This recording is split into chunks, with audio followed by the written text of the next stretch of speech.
Hello everyone, welcome back to Caged Fruit. We are going to go back into Diablo 4 with our Necromancer, Fruity Cage.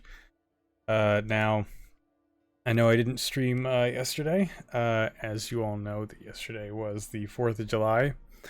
Now, it wasn't so much that I was, out celebrating. I didn't, tell anyone. It's that it was just physically impossible for me to actually stream yesterday. The fireworks were so incredibly loud that we have to put like loud in quotation marks because, you know, at a certain point, just because of physics, sound stops becoming just a sound and starts becoming like an actual force. And what was happening is that the fireworks, whether they were using just a far more powerful brand that definitely was not like suited for like a like to be zoned in the city, or the fuses on said fireworks were shorter, therefore causing them to uh, explode closer to the ground before they gained enough height. Either way, what was happening was that my entire that my entire floor was shaking, and it was knocking stuff off of the walls just because the fireworks are going off, and they were going off in such rapid succession. There would be physically like no way for me to do a stream, even like with any like with the insulation that I have in my room, like the sound insulation that I have in my room. It would have been impossible to get a stream done just because of how loud the fireworks were.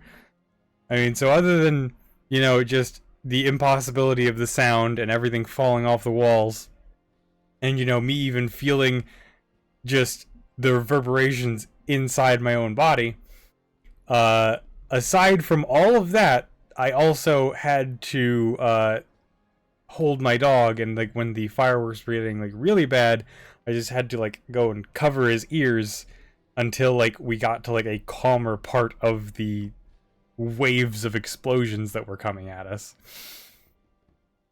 So yeah, that's why there was no stream yesterday. It's not because I'm stopping doing Deep Rock Galactic. I love Deep Rock Galactic. It's just that it was physically impossible for me to stream yesterday. That's what I was dealing with. On the bright side, I'm no longer in absolutely agonizing pain, as I have been for the past few streams, as I've been complaining about. I'm now just in a state of basically like modest discomfort. So yeah.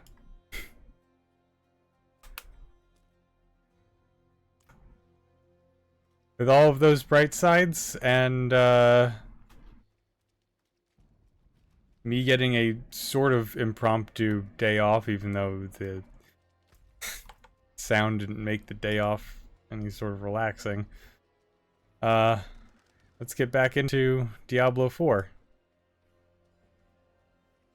Oh, goodness.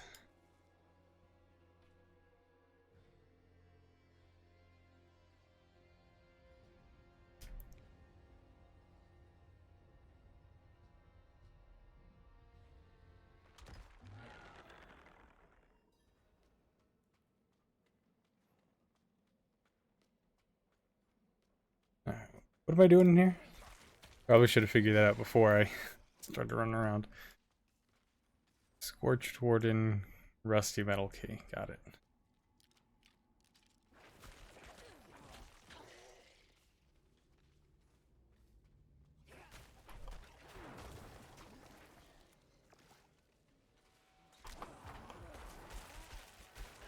Otherwise, while I was gone, I hope that everyone else had a,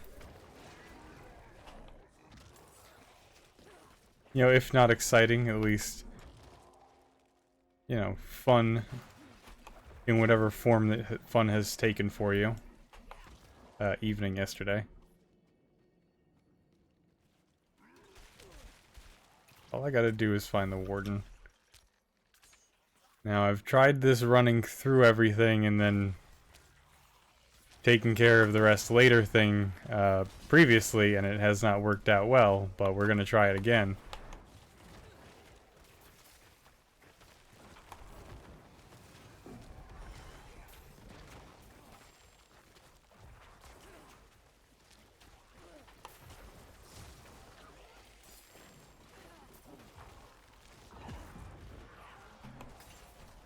Okay, this is going significantly better than it ever has before. I hate those things. They explode and then they keep exploding after they die. Alright, guys. No, we're getting off topic, guys. Let's go.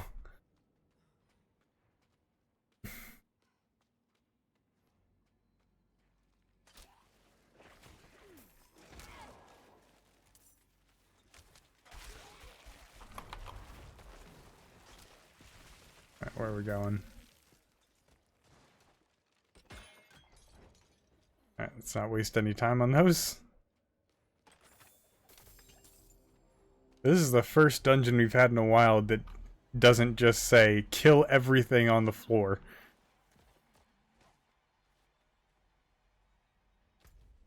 Upper ward, okay, made it. I bet over there were events, but right now I don't. My heart just isn't in it.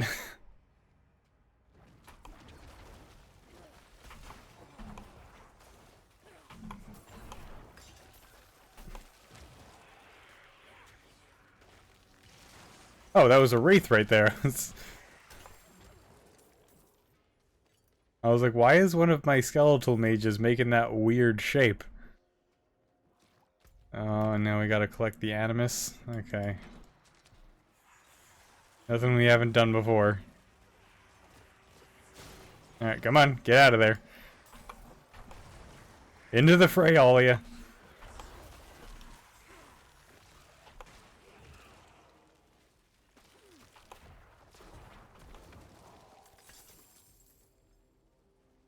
Guess I got, okay, good. I was about to say, like, oh, I guess I gotta wait for that lightning thing to dissipate before I go get the animus. This way looks fine. And we're just gonna ignore all the small fry. Never mind.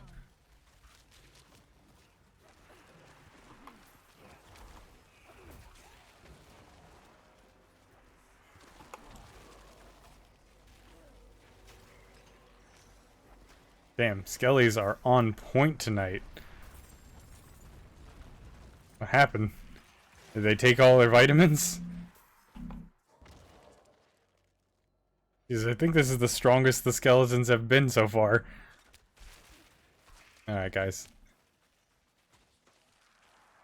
It's just not with the whole trapped nonsense. What's this? Oh. That should be useful. Probably.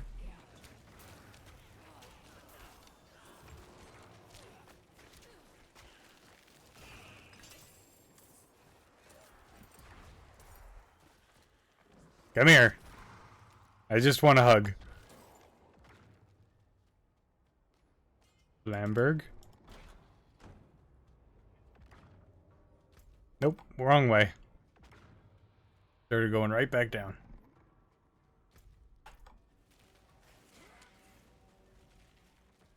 Jeez, that guy had the biggest wind up and still missed.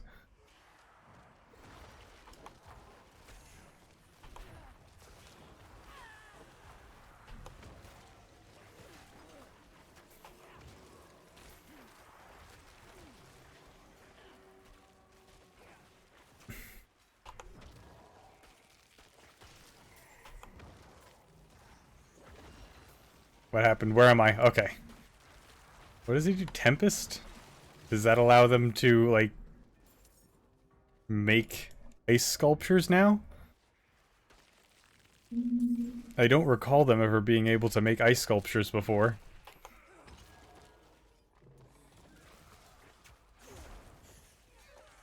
Alright, right. Don't waste any time on the tiny ones. Bunch of gold? Nice. Dodged. Don't worry about that big word that said vulnerable that came up on the screen. I dodged it. Your eyes are lying to you.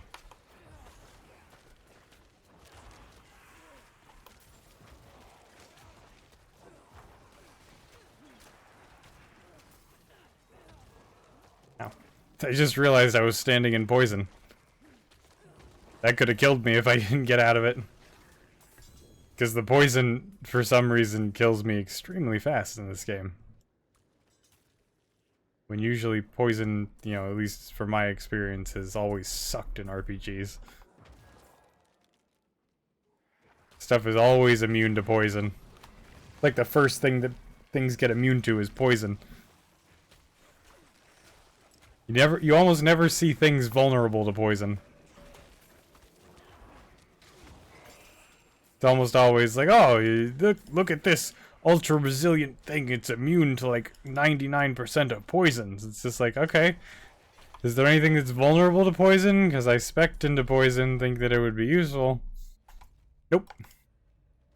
Everything is resistant to poison.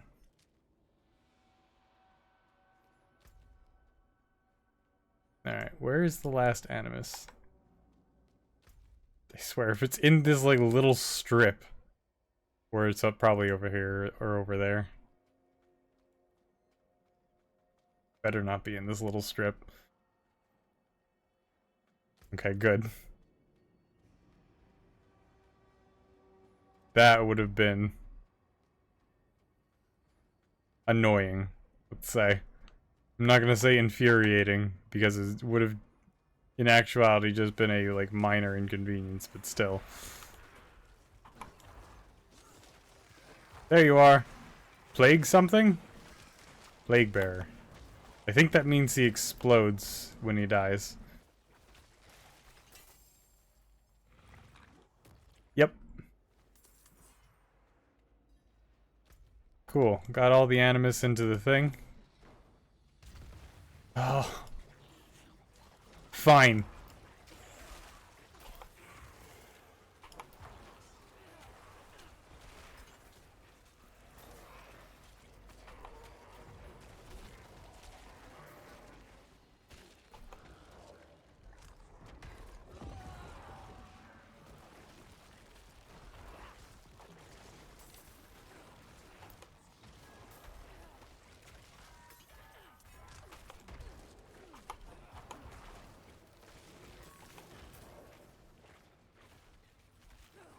Oh, right, we're, like, purifying the channeling shrine. I didn't do it yet.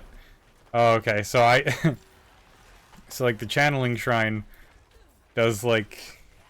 You basically get infinite, essence to cast spells with, and, like, your cooldowns are reduced and stuff. I forgot that we're still purifying the shrine, and I didn't actually get any of its effects yet. Which is why I popped off my ultimate ability, thinking that I would get, like, a 10-second cooldown or something. Clearly, I was incorrect. Alright. Tootsies.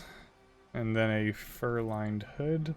Got 2 legendaries so far, so let's check them out. A one-handed legendary. Each time... Okay, that's the Shadow Blight key passive again. No. Stupid. Absolutely not. Never. You're getting salvaged. And you are too, probably. Alright, anyway. And sprint to the entrance after I get this chest that I didn't know was here. Sprint! Barrier's been lifted. We have to go. We have to go before the shrine runs out.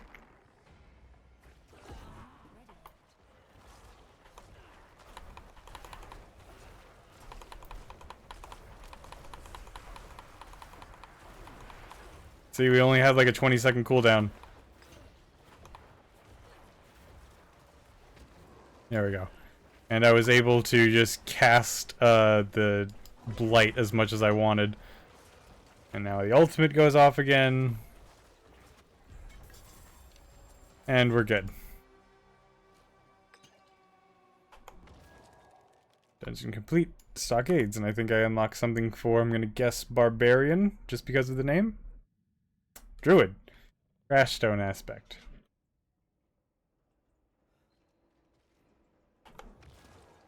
Alright. That was one of the fastest we've ever completed a dungeon. Game's trying to give me a break after.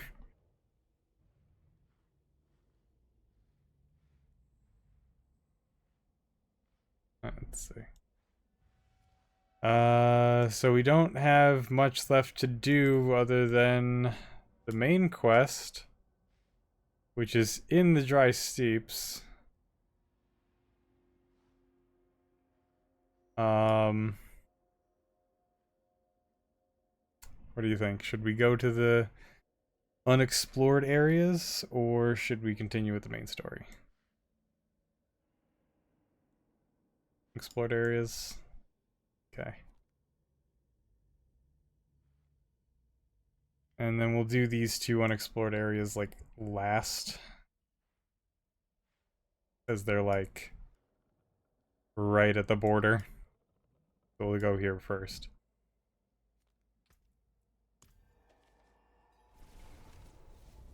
I don't remember if Braystag is the one that doesn't have like anything. I don't think it is.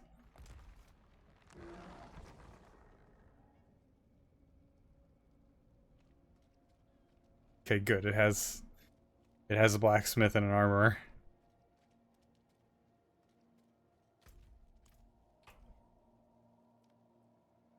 Okay, just gonna... And I need veiled crystals, as far as I know.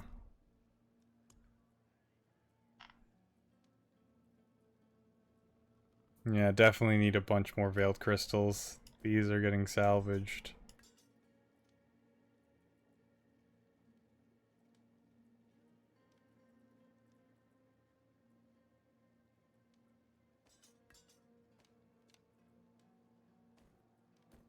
All of these can get salvaged, probably. Yeah, definitely.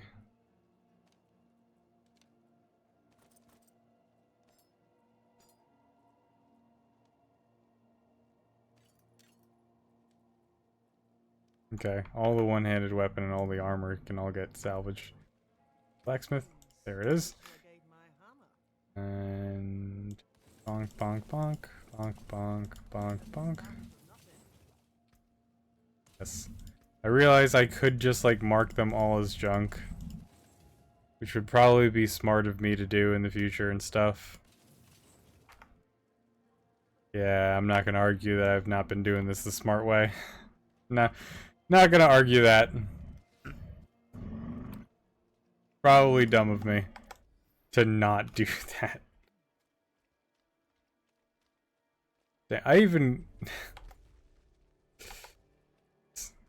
I even came prepared. I was gonna like defend myself. It's just like, no, see, it's better this way because I organize it first and then I sell. It's just like, yeah, but it gets confusing to look at, and then you have to like destroy or sell all of them individually. I'm just like, yeah, why do I do that? Because either, right? Because it's not like I'm doing like anything super complicated, with which ones I'm selling versus versus salvaging. I'm just doing whichever one I need more of, or I think I need more of anyway. No, you gotta be stopped. Because like either I sell them or I salvage them. And I don't usually like go back and forth unless it's one where it's like where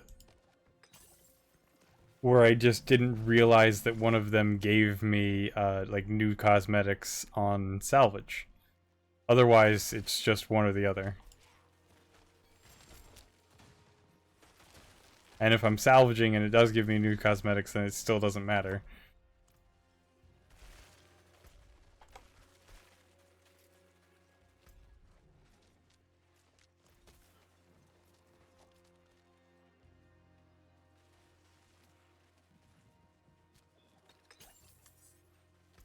Okay, where am I going? What's the problem here? Okay. Alright, the big map wasn't doing a great job at telling me where I wanted to go. Alright. Just got to the new place and already there's a dungeon. Greed Shrine, we'll leave that be for the time being. We're not, as far as I know, like super concerned about money. No, we're not.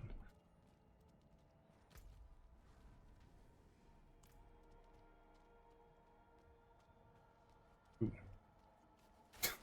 Damn it. You see, if I was alone... What's up with these guys? Nothing.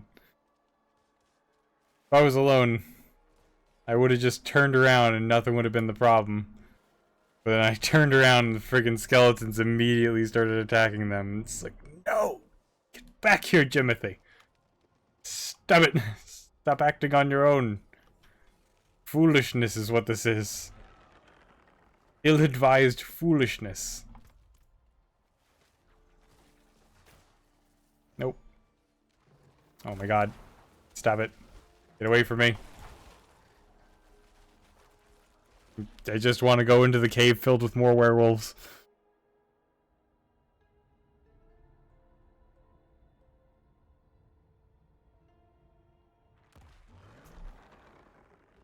Traveler's Ruin.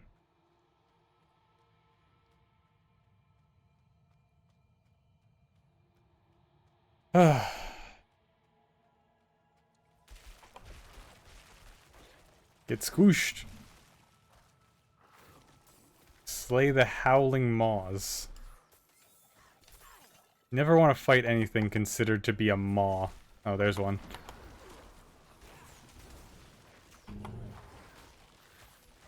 Right, like, nothing, like, no enemy with the title of maw has ever, like, been not either disgusting and or intimidating. Like, right? Like, think about it. Thresher Maws, like from the Mass Effect series. You'd never want to fight one of them, especially in the first Mass Effect. First Mass Effect, absolutely not. They were absolute BS, absolute garbage heaps, were the Thresher Maws in Mass Effect 1. Because, like, you couldn't even, like, really... like, fighting them is, like, the wrong word. Because, like, the only, like, viable way to fight them is to, like, cheese them in Mass Effect 1. Because, like, if you stay within their area too much, they will just spawn under you and instantly kill you. Like, no amount of armor, damages, or anything is going to prevent that. You're just going to die. And they deal so much damage with their spit attack anyway, like, even if you do, like, manage to, like, survive long enough, if they hit you with their spit, which is very easy for them to do because of the, like, graphics of the original Mass Effect game, it's extraordinarily easy for them to hit you with that spit attack. One, because the film grain makes it so hard to see. And two, like, all the the colors and everything just blend in because the original Mass Effect color palette was, just say, brown. As a general speaking. Like a gray brown. God damn it, Barry.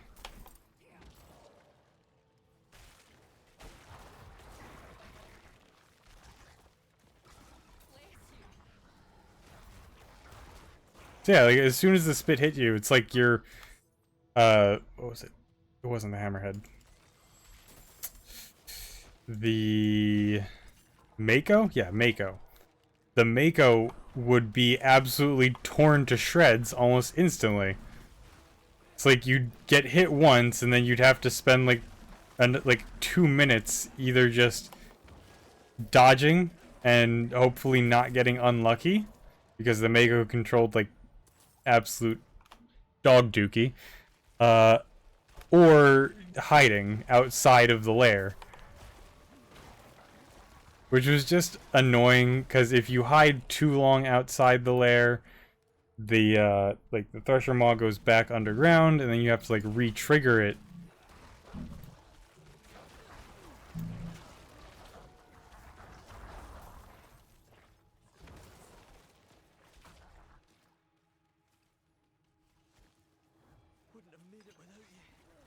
There was only one in Mass Effect 2, and that's just when you fight, when you do Grunt's, thing. And they made it so that, like, it can't spawn. Like, it can't come up near you. You mostly just had to deal with, like, it and its tentacles behind, like behind set pieces that you weren't allowed to go towards. Which admittedly is, like, less engaging, sure. But also, like, you don't win. Like, I don't care what kind of lore the Krogans have, or whatever. Like, I love the Krogans. I don't care what kind of lore that they have. You don't just, like, win a Thresher Maw, like, on foot. It's just not something that can happen.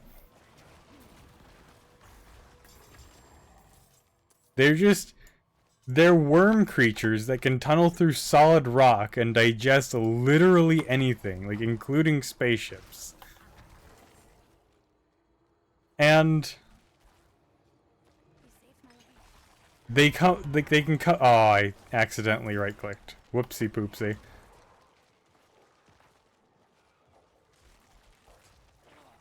Yeah, they can tunnel through rock and they can pop up underneath you without any warning, which is, you know, why it sucked in the first game.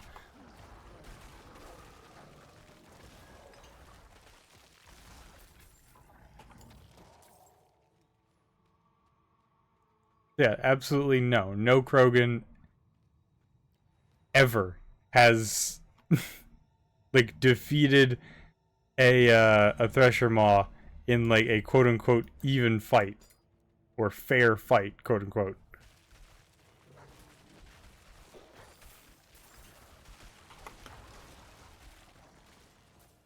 Oh, slay all enemies. Okay.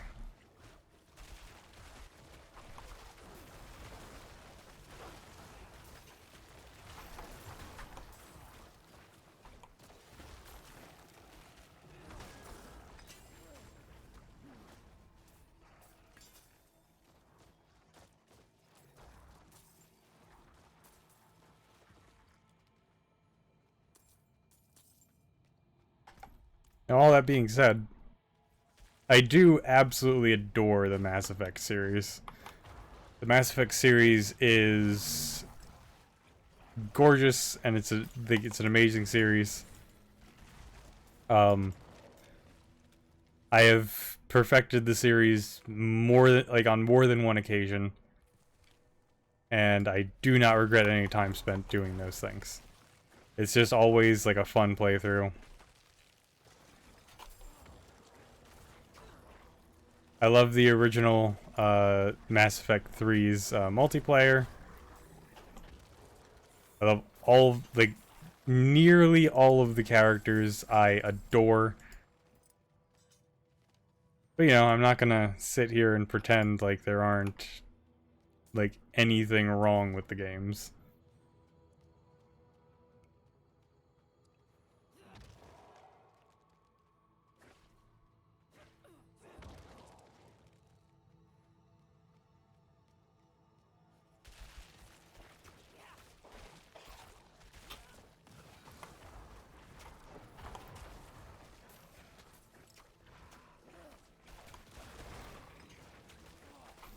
Jeez.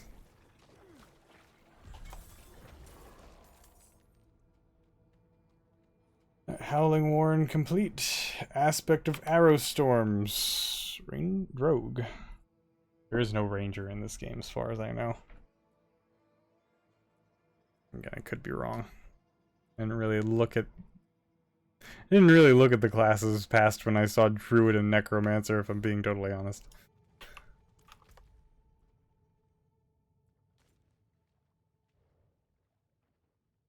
I can't get into this. How did you appear? How did all of this get appeared? Nah, okay, I gotta leave out the way I came, because I don't wanna have to navigate back. Most of the cave is dead already anyway. I did get this. Your sacrifice bonuses are... Oh, the sacrifice, got it. The thing that I will never ever do. As the manager of the Bone Brigade.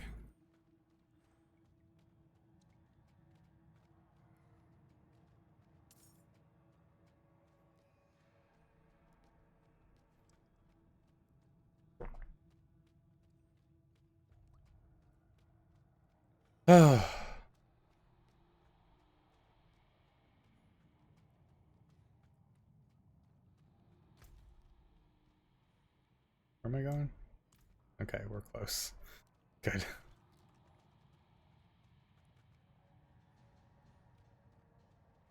I do wish Andromeda was better. It had a god awful launch.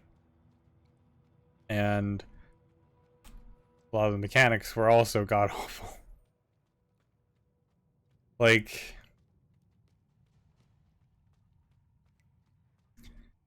so Andromeda added, like, let's just start with like the basics of what Andromeda screwed up. Like, let's move on from like character creation and stuff, because like, yeah, they like introduced like Sims level of restraint for character creation in Andromeda. But like, even, oh my god, even ignoring all of that, like if we just look at like the jump that they implemented into the game, like they implemented it awfully. Like, so you don't jump and you don't like really like clamber over stuff. You use like a jetpack, which honestly, the way that they show the jetpack is also stupid. Like, it's just a tiny hole in your suit. Like,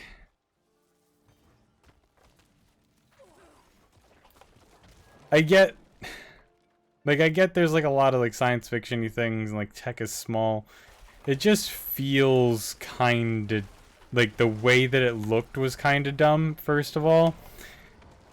And then the way that it was implemented also was dumb, because there was like it messed with momentum, like a lot. Because, like, and yeah, there were times where it was just like sort of a traversal thing. But also there were times like you needed it to like get to places in battle. Or if you were like in a very tense like running scene, like there are in Mass Effect, like, oh, like everything is like falling apart around you and they're like running to the goal or something like that, where there's a time limit and you have to like get to like wherever you have to get to in time, and then if you ever have to like jump, it like artificially takes you out of that, right? Because it makes you do like a pause before and after you jump. Which, yeah, there are other and there are like so many other ways to let like the game can take you out of momentum and have it be like better and pertinent to a story or what have you.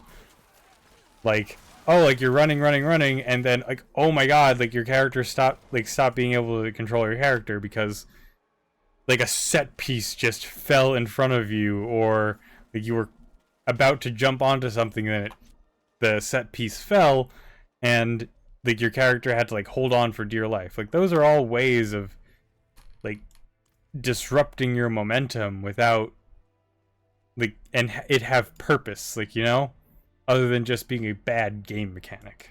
It was my best mate. Took to the sea a fortnight ago and hasn't returned.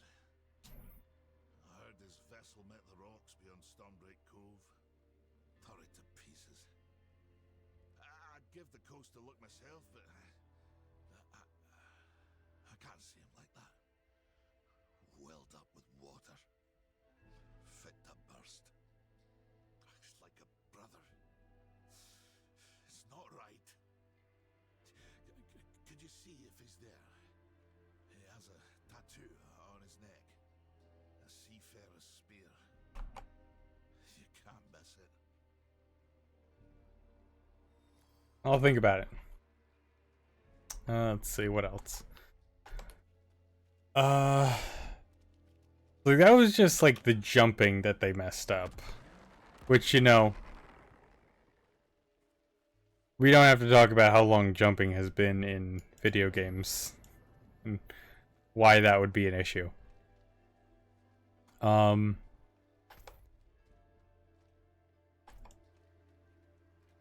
They also messed up, in general, moving?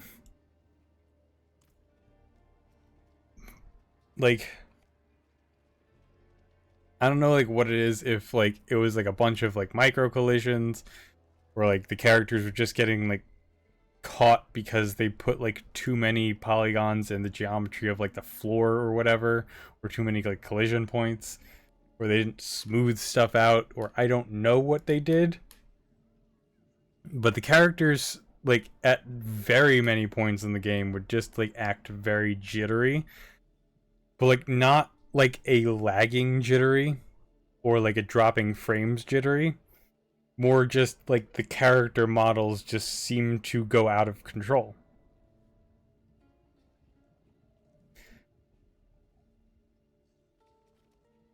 And I will have a story for that after we listen to her. Since afore the last full moon. Too many drowned along the coast. We have opened the stores of salted cod, but that's supposed to be for winter. I can tell you've seen your share of fighting.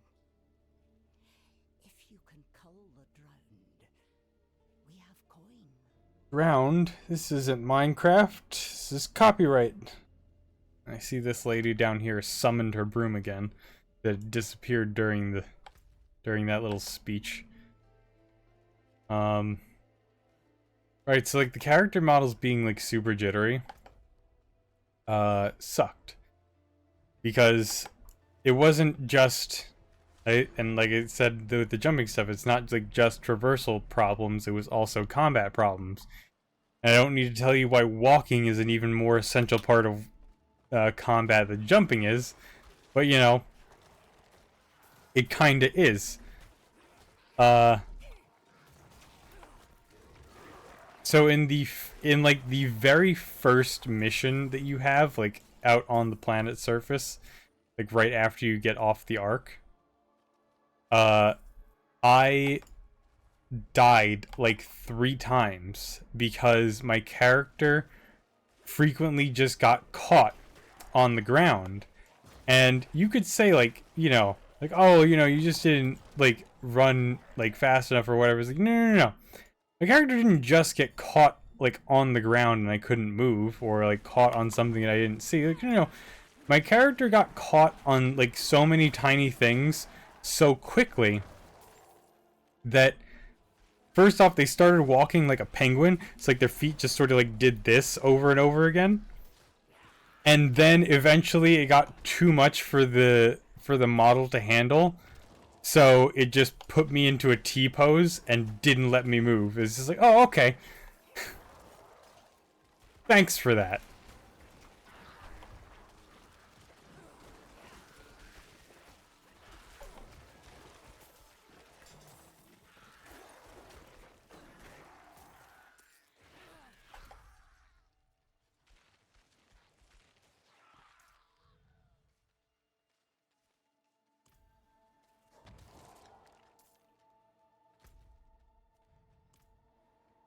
So yeah, how they did the models, or like the geometry of the ground or whatever, was dumb, to say the least.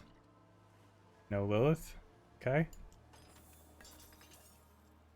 And speaking of like models, the T-posing, the constant T-posing, it felt like Like, they were not ready. The team just was not ready to perform, like, in-game, like, real-time rendering. Like, honestly, they would have been so much better off if every cutscene in that game was a pre-rendered cutscene. Because the amount of times the characters, like, just didn't show up in the, like, in the cutscene when they were supposed to, or they were just T-posing on screen, or a million other things, like they were just clipping through stuff, or they were standing inside somebody else during the cutscene. It was honestly a bit ridiculous as to how like as to how they just let the game go out like that.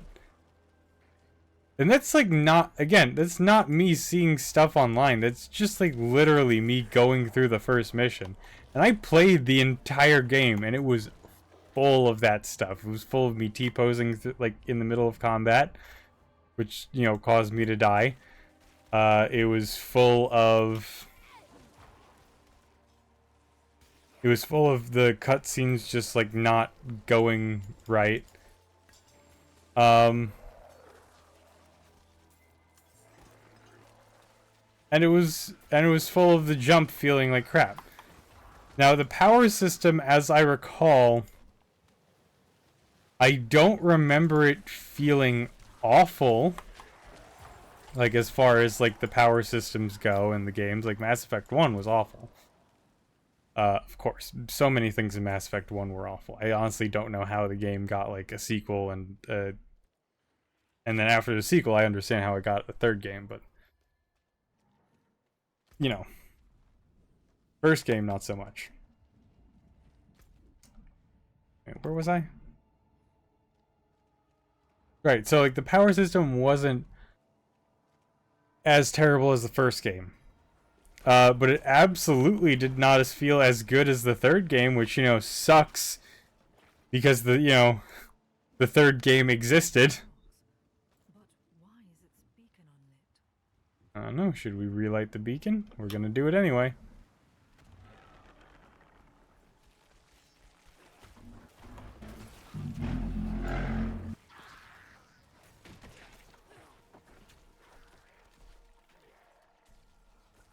Jumpus.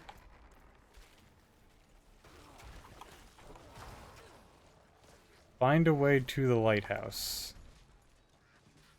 Oh, so there's no, like... Got it. So I just gotta break stuff until I find a way to the lighthouse, yeah?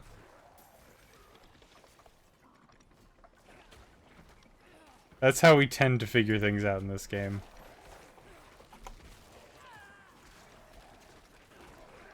Let's see, what else about Mass Effect Andromeda can I complain about? So honestly, the characters, I'm not gonna complain too much about. They were honestly like a lot of good characters. A lot of them were like compelling and stuff. A lot of them just like weren't like my particular cup of tea. Which is what it is. You know, you're not gonna like every, like, be absolutely infatuated with every character that you come across. But otherwise they were all pretty, most of them were pretty good and compelling and whatnot.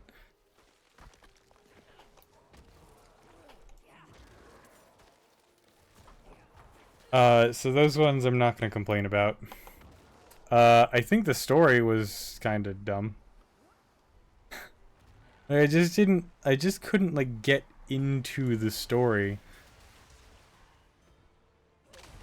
How? Like, the entire time you're fighting against... What even was it? It was, like, corrupted versions of the, like...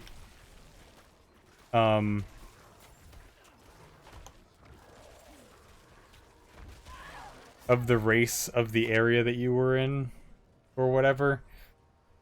And to, like, find that all life in at least in the section of the Andromeda system that we were in, was all created by an like original race of beings.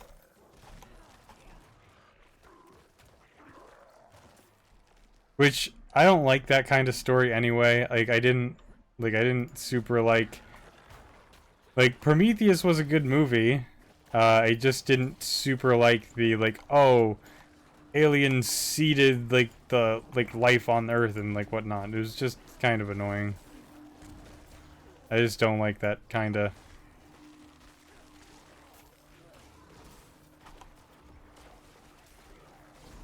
story. Definitely not for me. And that's basically what the story of Andromeda was. Like, it wasn't like, oh, they came and seeded life on Earth. Like, you know, we seeded life on like a different thing. Not a super huge fan. And honestly, did a lot of the time feel like we as what was her name? Riley? It just felt like we just weren't great in general. I know that they had both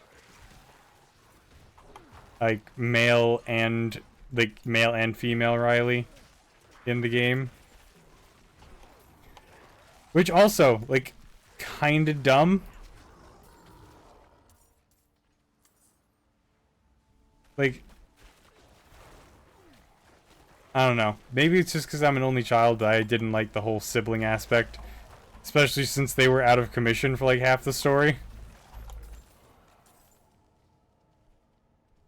And I get why they made them out of commission for half the story, because we're twins and we're basically have the same qualifications in every aspect, but it just felt like that made it feel like it wasn't unique. And there's not to say that twins aren't unique.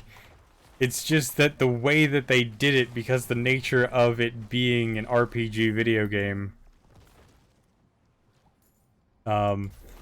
where you are the main character, you yourself are the main character, it just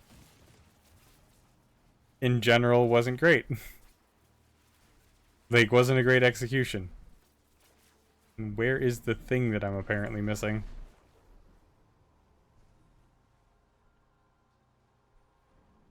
Right, because as the main character, it's you're supposed to be the person. Yeah, there are other people. Other people might outshadow you in certain parts of the game. You know, which is fine. That's meant to happen.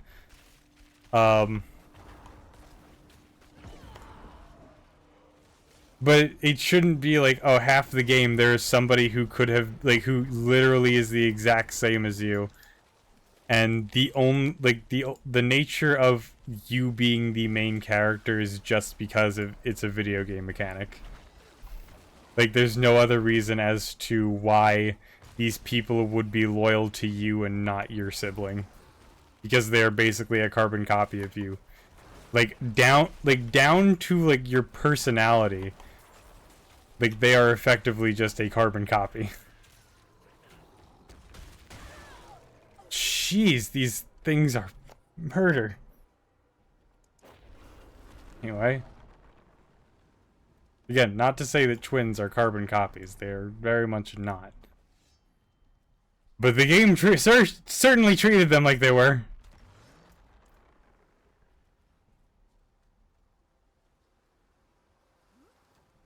PB, I don't have any...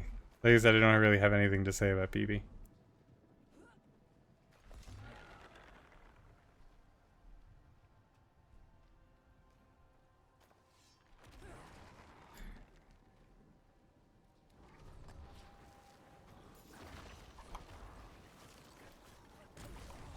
I think the most exceptionally dumb thing is we now have in in 2023 at least, we have proof that they could have made the game better, because they had a game, because a game with a similar story came out recently, or at least I think it was recently. I haven't checked the like actual release date. It's only recently that I saw it mostly. Anyway, off topic. The game that came out was well, two games really. Deliver Us the Moon, and then Deliver Us to Mars. Both of which explore like humanity's downfall, and like humanity's imminent downfall, and then people leaving Earth, as it were, to set up colonies elsewhere.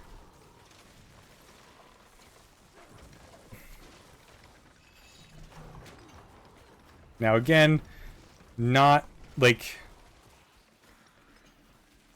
it's not the same game, like not by far.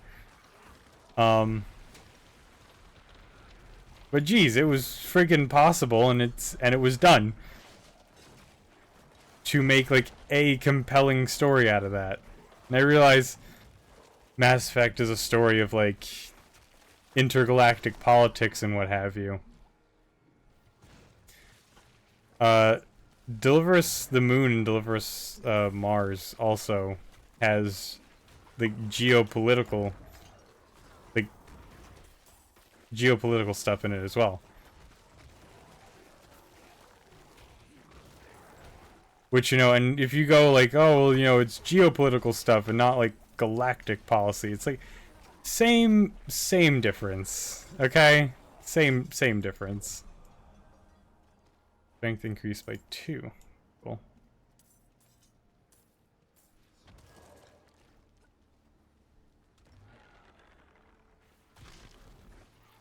The only difference is that not all of the people are human per se.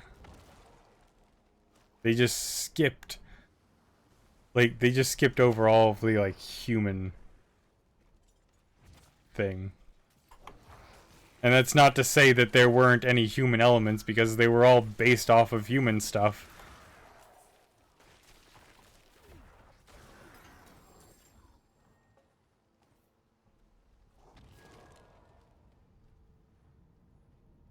Like the whole Quarian race based off of humanity as well.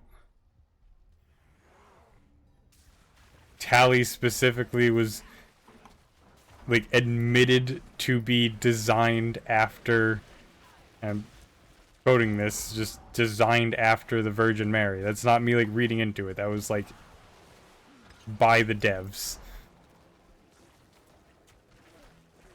So I mean, this is not like, that's the reason like why it was like space politics and not like real politics. It was real politics, just dressed up in space costume.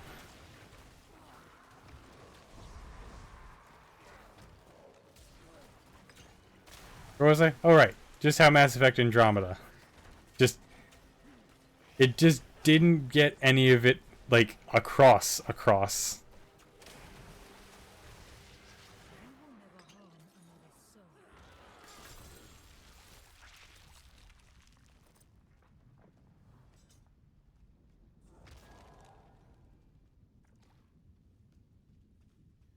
Because, like, there was hardly any unity between any of the groups.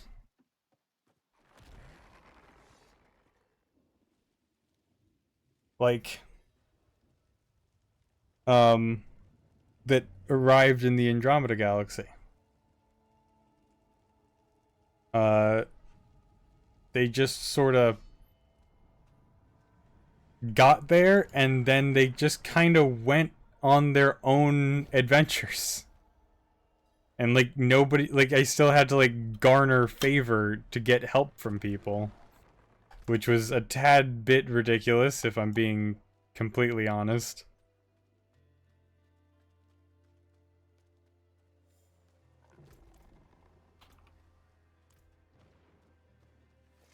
Who are you?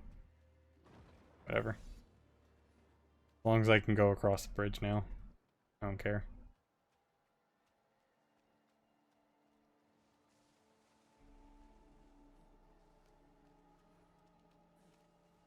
Meanwhile, in Deliver Us Mars, and spoiler if you haven't played or watched somebody play Deliver Us Mars, like, there is reason why things broke down on Mars and why, like, the Arcs and everyone didn't get along, like, when they got to Mars, and it's because they were all forced.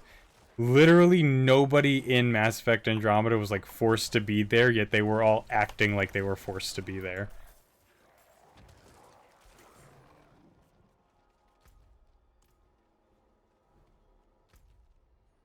Because in Deliver Us Mars, they literally forced people onto the Arcs at gunpoint and didn't even have all of the Arcs.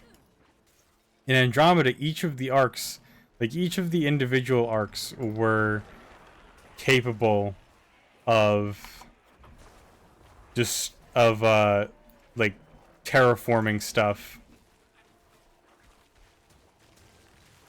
Like, of terraforming a planet or what have you. And setting up infrastructure and stuff. In Deliver Us Mars, not all of the arcs could do that. Each of the arcs in Deliver Us Mars had to do, like, one thing at a time. So, they were forced onto 2 out of 3 arcs, so they could never possibly get the, like, the colony fully up and running. But Mass Effect Andromeda, they had to all voluntarily sign up. It was a selection-based thing. Everyone was, like, hoping to get on there. And no promises were broken. Nobody was held at gunpoint. Until after we got there, and everyone just wanted resources for themselves. It's like, God damn it. And it's not even like one greedy person did it. It's just sort of like the arcs themselves formed coalitions amongst themselves.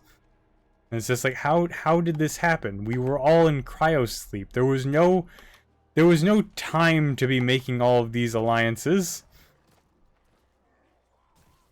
This is just stuff that people decided.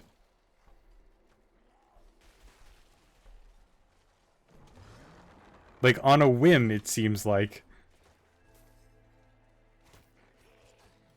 It's not like there was any lack of abundance of resources. These were literally unsettled planets that anybody could have taken part of.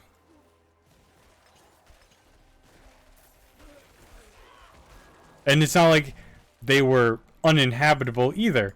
They might not have been, like, perfectly inhabitable for all races. You know, of course, in the Mass Effect universe, that's impossible.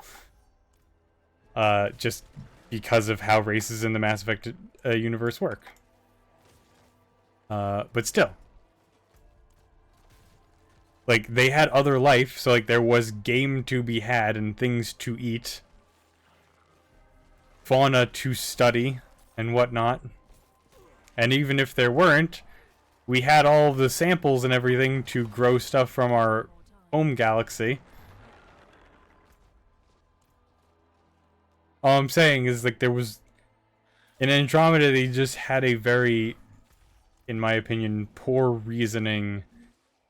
Like, you can argue, like, any reason is a poor reason to be selfish.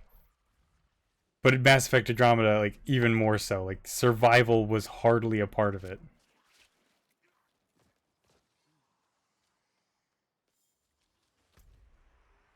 Like, I just never felt like a hero in Andromeda, you know?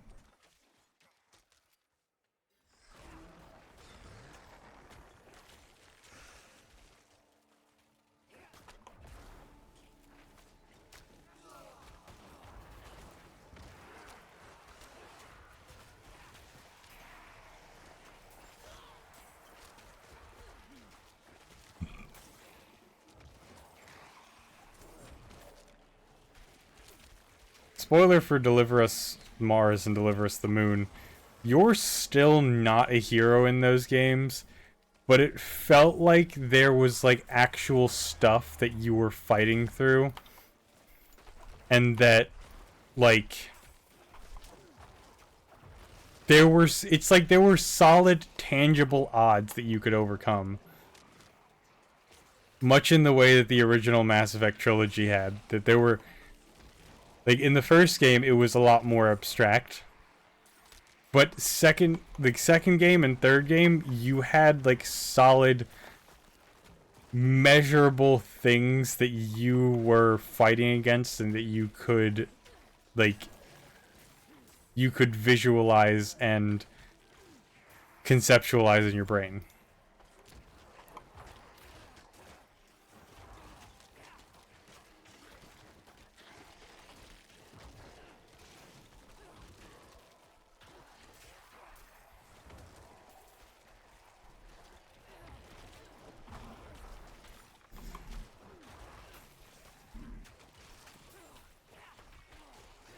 Which, honestly, this could have been done right. The game could have been done right. Like, if you wanted to, like, go that route and be like, oh, it's this, like, new galaxy and it's like a mystery as to, like, what's going on. You could have done that, like, without too much of an issue.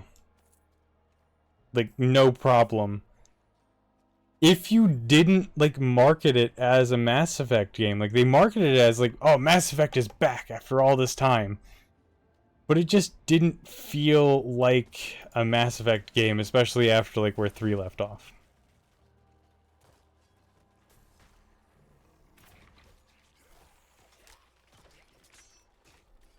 Like, you could have had, like, this amazing,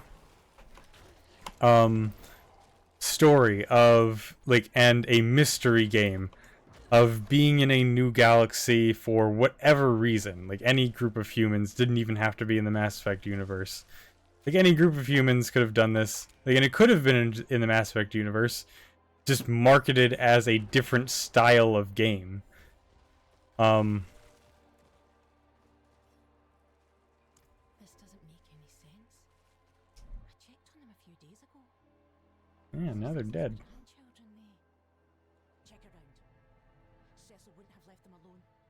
He wouldn't have let this happen. They're dead, and it looks like pantsless. We need to find Cecil. 2 young boys. Okay, and they have shorts on. Alright, I guess I have this person following me.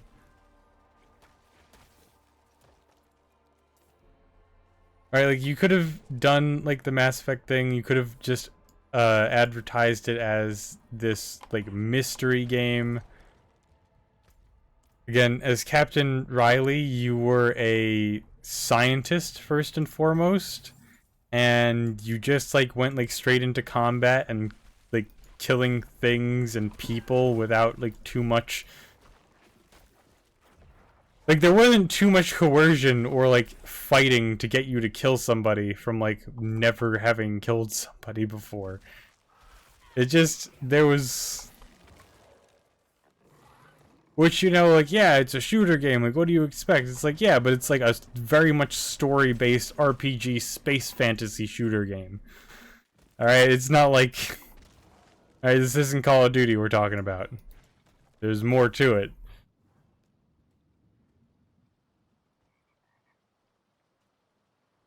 What's up? Ida, I can hear you. Cecil! Get away from her! Ooh! Cecil? Oh shit. It's already... He popped. Dude popped. A word. Something that's haunted the coast for generations. It uses the weak to prey on the rest of us. I haven't seen one since... Well, that doesn't matter. I knew this day was coming. If you mean to help me, meet me at the abandoned coast. I could use you. So you're just planning on using me, huh? Alright, fine, I get it.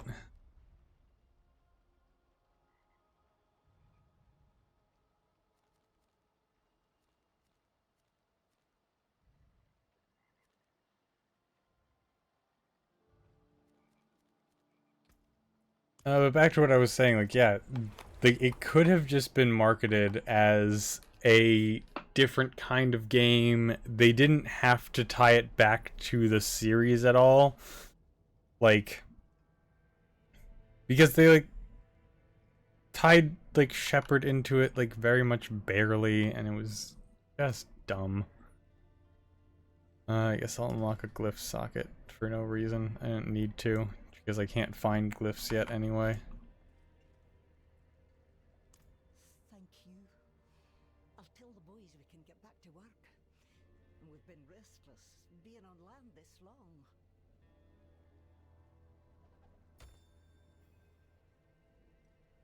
My bags are full. Okay.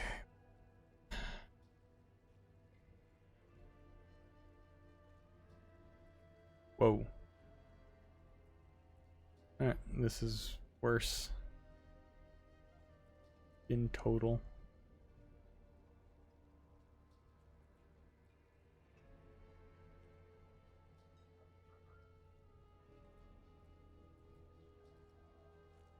Shield.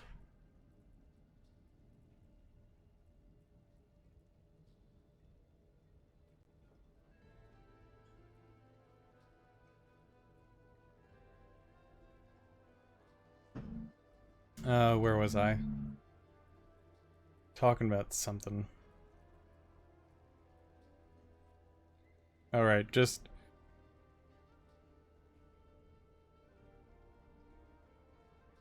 Like, yeah, I just wish they would have, like, distanced themselves from the original trilogy. Or just not been in the Mass Effect series at all. Not because, like, oh, I want to preserve the purity of the thing. It's just because they were coasting off of the reputation of the first trilogy, of the original trilogy. And then making a game that was was trying so hard not to be the original trilogy. Like, it was very clearly trying to not be the original trilogy, but was also shoved in to fit in the original trilogy. Like, we have both Deliver Us Mars, Deliver Us the Moon, and also Horizon Forbidden West. You know, spoilers for that game, of people going to other either galaxies or star systems to do stuff. Like, there was just other examples of things like doing it much better.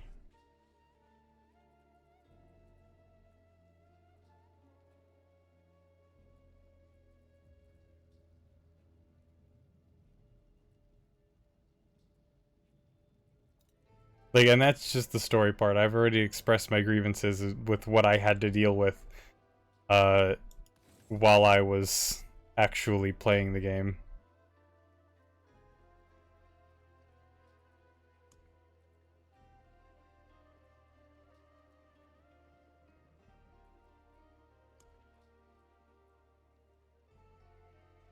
Barrier.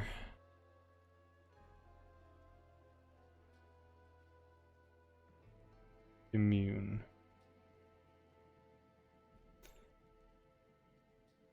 That's 4 seconds of immunity. You have to be not healthy.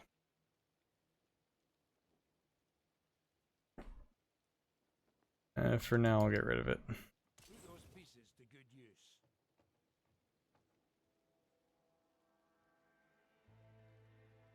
I don't get barriers, of course I know.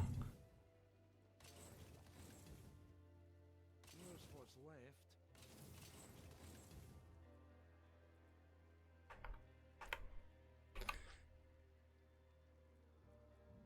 Yeah, I forgot to do the whole junk thing. Let's see.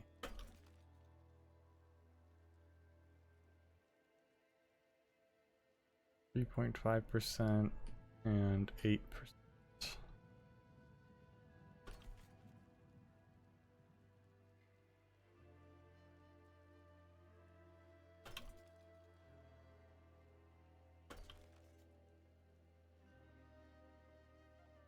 Need all stats. And I can just get rid of the rest.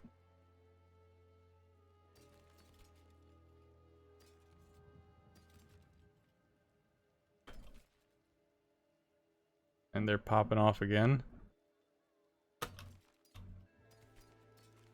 Yeah, we're gonna get rid of it. Where are you?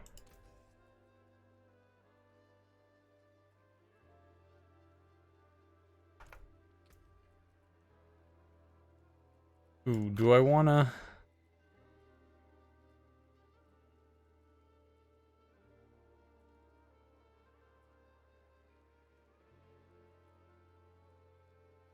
that's an original one, so I don't need...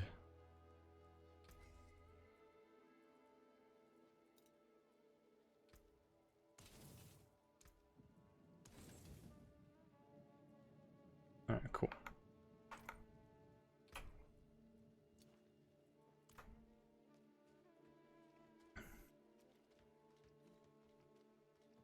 I was just trying to decide whether I wanted to... Oh, I forgot I even had a gem cache on the ground. Amethyst and diamond, okay. I didn't know if I wanted to take that particular weapon to an occultist to get the thing removed from it. But the same thing is on my scythe right now, and my scythe, it's original on my scythe, so if this scythe ever becomes outdated, I can just go and swap it onto something else.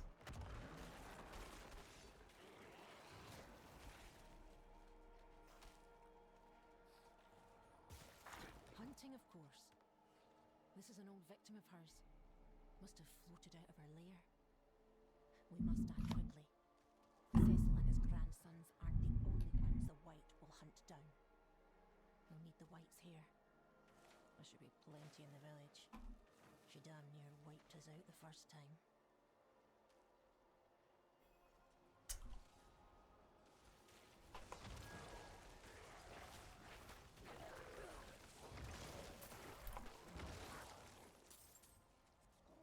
Oh, Loot Goblin, I see you on the map. I see you. I didn't know you showed up on the map. Everything get out of my way. Get out of my way. You slow down. Where are you going? Where do you think you're going? Jeez, it is running.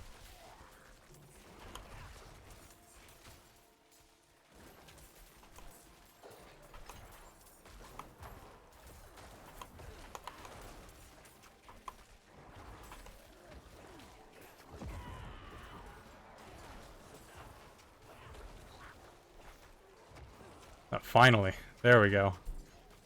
Caught a little bit of a break. Come on.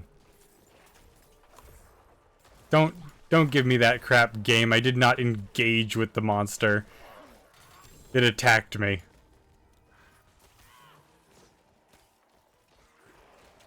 Completely unprovoked.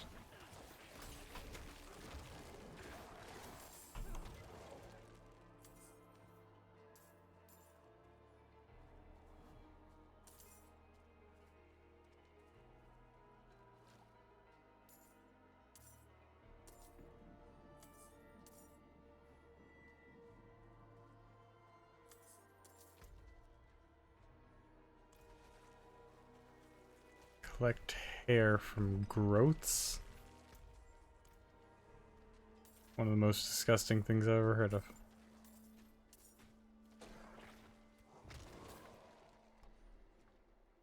Damn, this person's only level 19? How are they surviving? I know that the world increases depending on, you know, what level you are, and that I'm a psycho who's been just doing everything in one shot before progressing. What is this? A growth.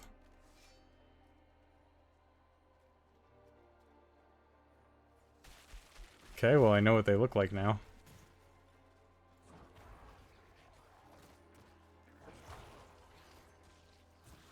Yeah, calm down, guys. I'm not staying forever. I'm just looking for what these growths are. Is there a growth over here? Nope.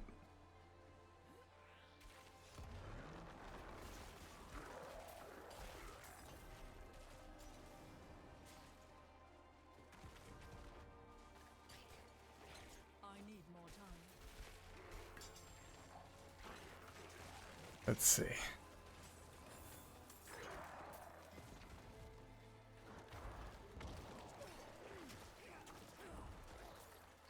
Where did that one go? There was an elite that just swooped away. It was you, wasn't it?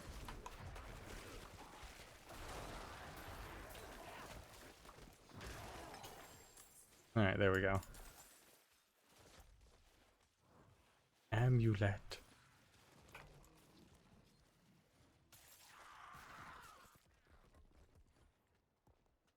Okay. Let's see. My favorite romance partner? Tally's my favorite romance partner. If it wasn't for the fact that Tally could only be romanced by male Shep, I would choose Fem Shep every time. But unfortunately, Tally can only be romanced by male Shep.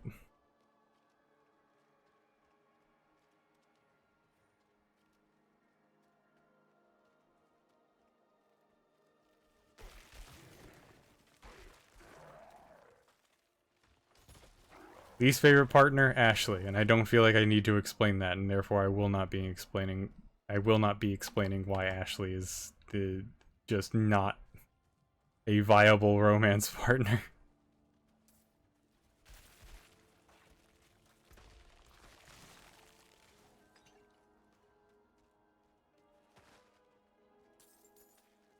Although I guess I will explain one of the reasons why she's not a viable romance option. Always gets sacrificed on wherever the hell we sacrifice her in the first game. Vermeer? I think the place was Vermeer.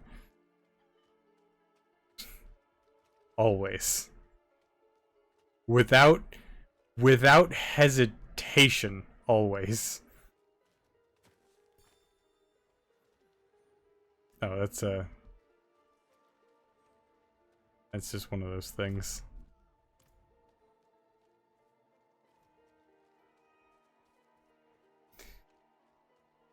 I need to do 2 more of these things. I swear, it's like we're in the friggin' ring. Just a bunch of hair.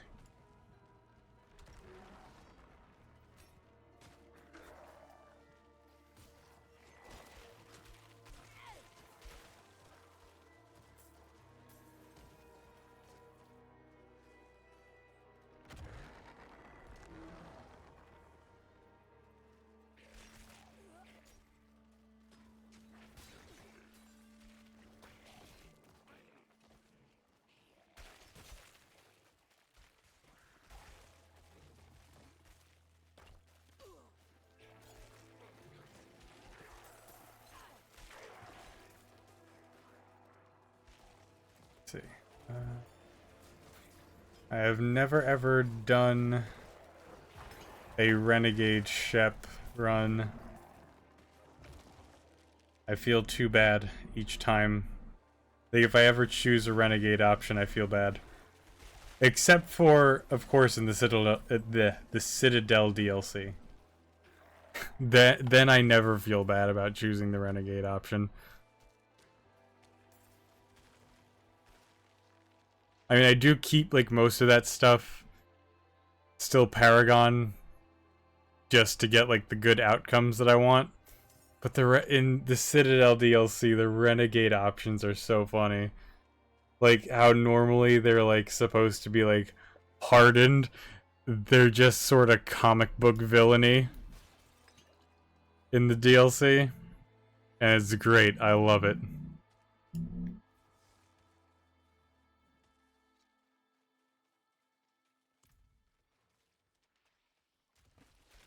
Like when you're trapped in the friggin'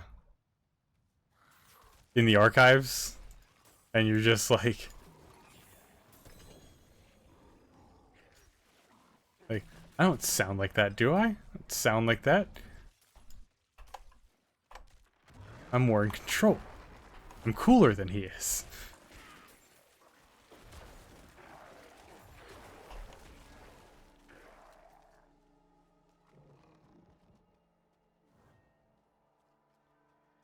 also in the same area, but just very ever so slightly before that.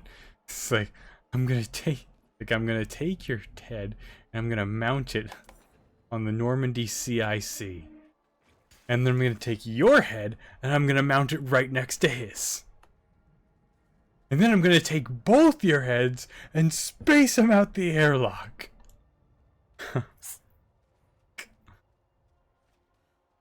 It was just a comic book villain, or not comic book, cartoon villain level of ridiculousness. Meanwhile, Paragon Shep in the DLC was just sort of a whiny baby. And I don't mean that in like a derogatory way or anything. It's just he was just insecure about everything all the time, which is completely unprecedented. Like, yes, Shepard has insecurities. That's not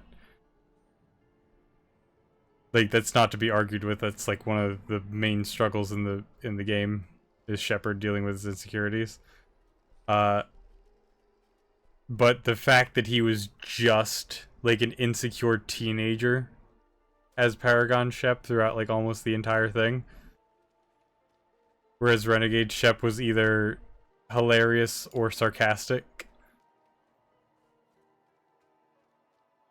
which, you know, has a side effect of also being hilarious.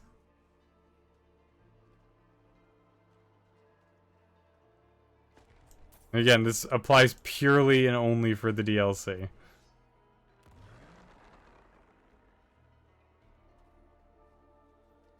Otherwise, Renegade Shep, not a fun guy to be around.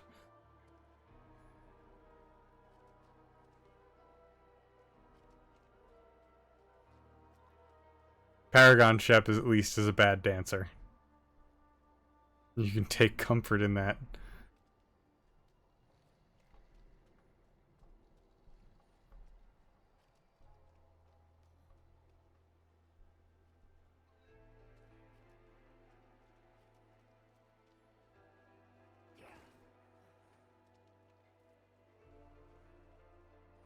There it is. I think that's all we'll find here.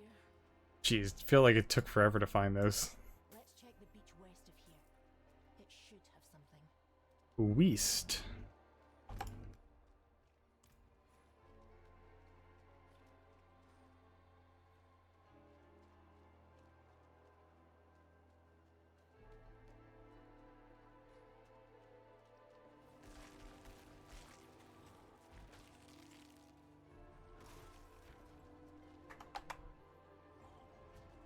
These drown bells are awful. I hate them. I hate everything that they invite. I hate their constant sound. Hate it all. What is this? I don't know. Oh, did I unlock a new side quest? Great. Bloated remains of slimy and gray from decay. Poor man. The body's so bloated I can't say if I knew him or not. At least he's got something left to give us for the ritual. Ritual? Yes. I learned it from my mother before. Everything. We'll use the White's hair to find it. There is a druid site of power at Lanade. Meet me there as soon as you can.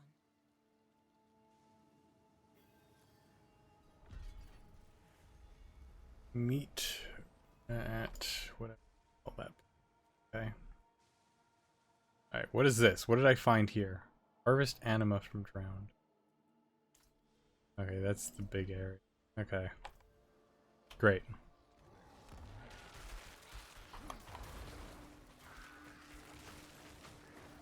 Luckily there's a crap ton of drowned right here. I don't know if it counts though. It should. It would be dumb if it didn't.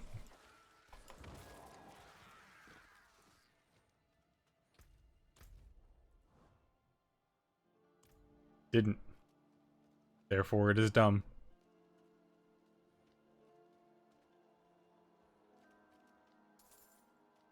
Alright,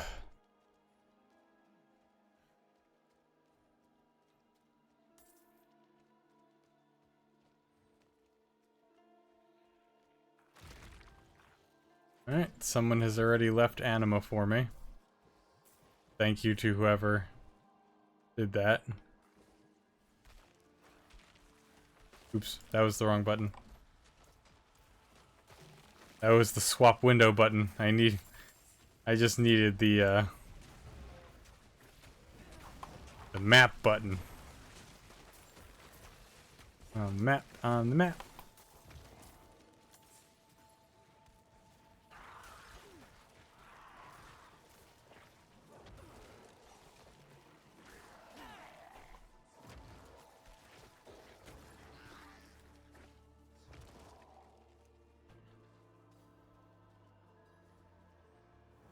No. Are these guys around for the event? Probably not.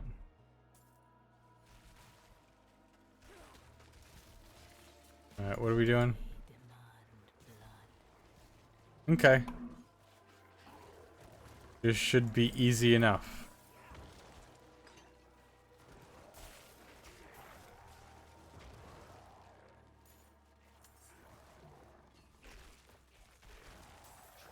I appear to not get any anima from these round.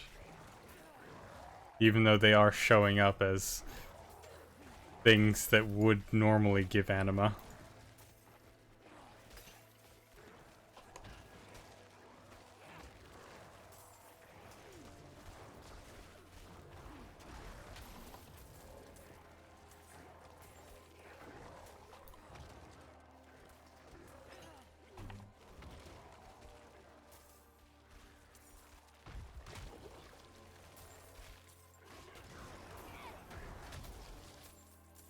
Woo! Alright, I forget you get punished for doing good things in this game. Cool.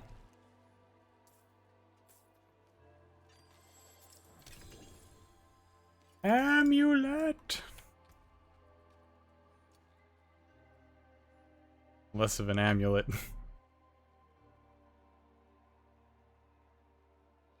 Each time one of your summoning minions damages an enemy, they gain 21% attack speed for 3 seconds up to 63%.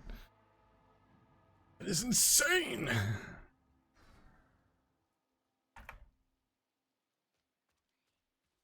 Oof.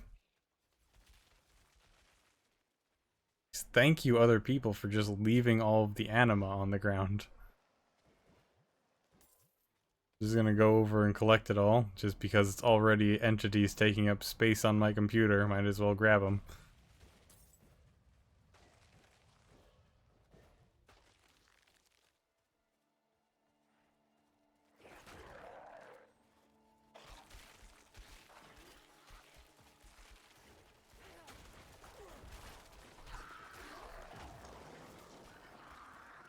It is done. There we go.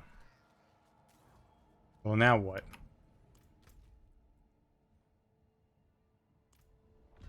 Is that? Oh, I didn't see the reward. Oh well, I think it just gave this. Almost nothing.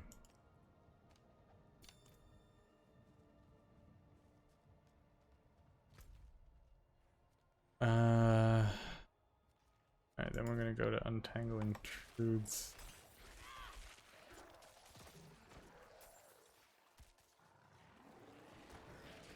Jeez.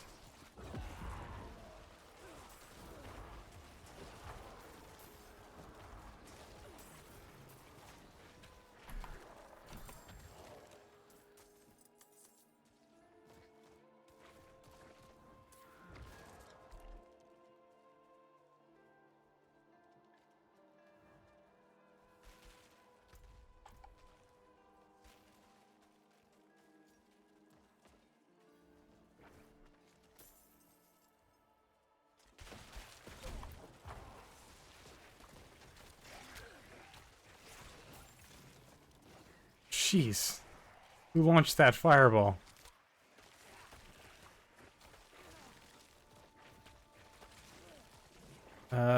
Anywho.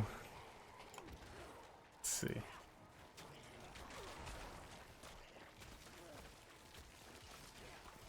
My favorite Mass Effect class? Engineer, always. I almost always choose the engineer in Mass Effect. I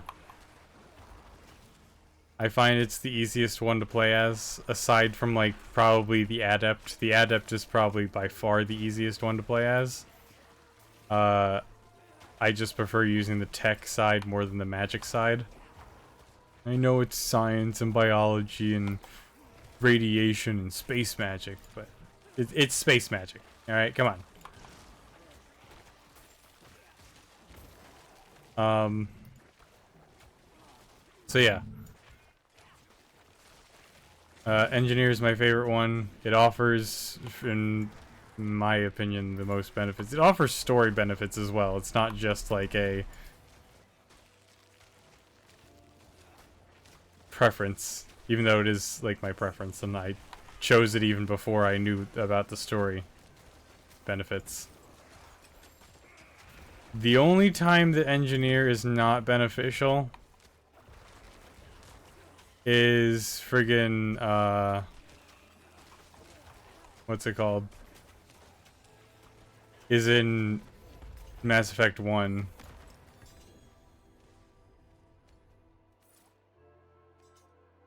It just... Did I pick up yeah, I did. Goodbye.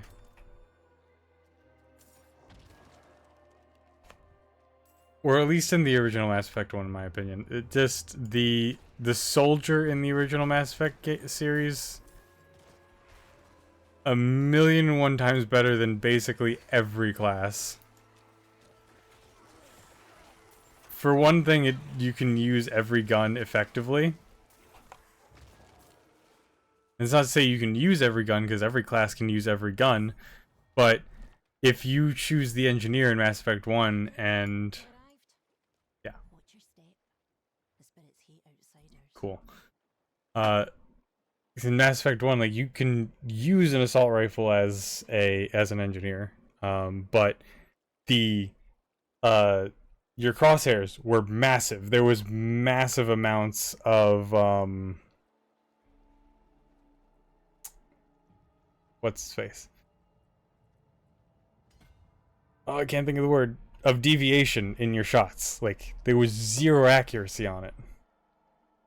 Whereas if you chose a soldier, you got to do anything.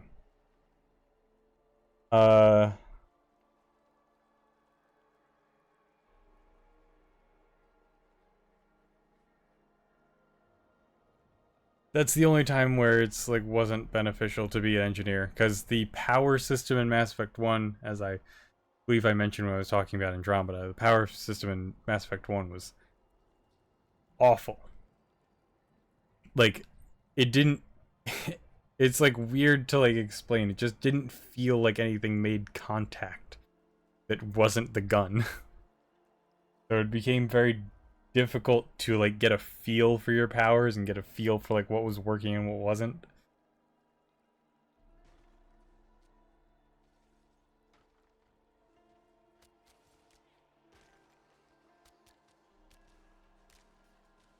Let's see. This altar is empty. You must take the hair and light it at each shrine. When that's done, we'll have a way to find the white. Remember, the spirits don't want us here. And every time you light a shrine, they'll get angrier. Try not to die. I don't want to do this alone. I mean, that's one way. That's like one reason to not want me to die, I guess.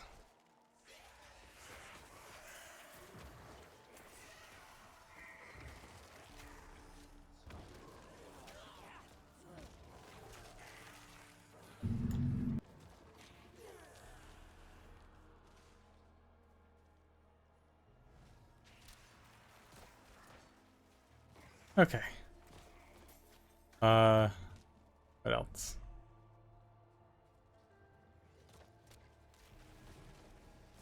Get rid of all these shrines or whatever we're doing. Where are we going?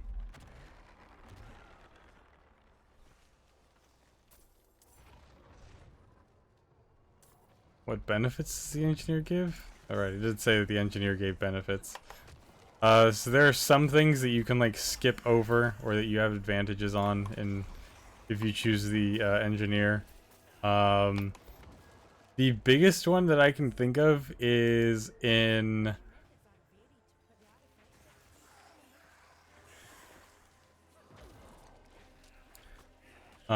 what's it called? In the Omega DLC. God.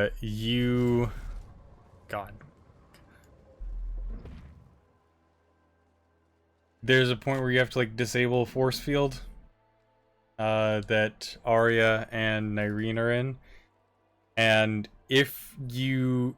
So the whole thing is that like, oh, guess what? The force field is hooked up on the same circuit that the life support systems are used for. Now you could either do two things. You could one say like, all right, screw the residents. I'm hitting the kill switch and the force field goes down, which kills life support for all the residents, and promptly also pisses off Arya. Or two, you could choose to forego hitting the button and instead choose to start rerouting the power. Which, there are no downsides for just waiting and, rerouting the power. You don't have to select any dialogue options. You don't have to like hit any buttons. You could literally just put the controller down. The only thing that happens is like just stress being in front of you.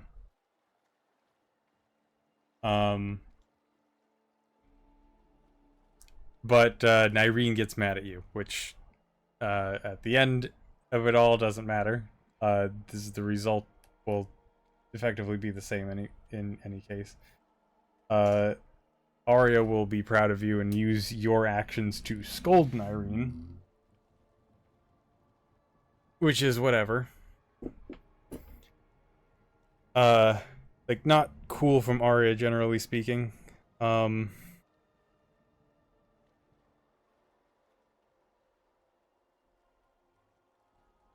So yeah, those are basically your two options. Unless you're the engineer. If you're the engineer, you just get to skip all of that, and you get an additional prompt to just automatically reroute the power. So you don't have to wait through the dialogue or anything. Both Arya and Nyreen are impressed with you. They're just like, geez, I'm impressed with you, Shepard. And it's like, yeah, see, that's called results. That's called keeping your head cool under fire. And it's just like, guys, I've just pressed a button. Let's be honest. I just waved my magic orange hand over the console. And it fixed everything. Which, like, yeah, lore-wise, you would... Like, it's sophisticated math and all of that. But having gone through engineering school, I can tell you that the kind of engineer that Shepard is and the kind of engineer that it would take to do that are probably two different kinds of engineers.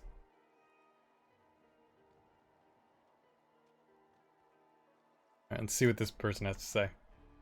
What is this monstrosity? Uh-huh. The inscription. It points us to where it is. What inscription? What is it? Lies to the very north of here. There's a warning. There's a test. Test or not, this will end. Make your way there.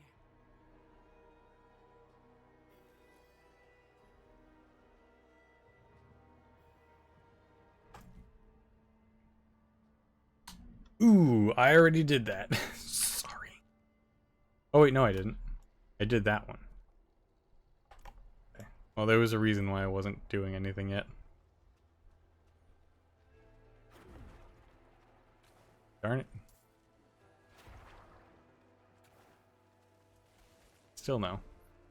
Oh well. Let's go for this next. What is this? Gem cache? Let's see. Jeez. Figure out the buttons, hand.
See anything over here? A whispering thing.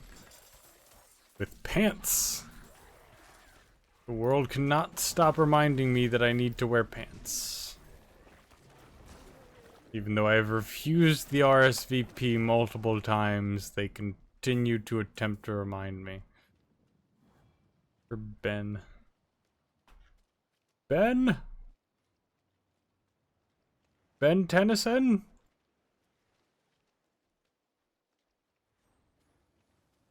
Ben Tennyson?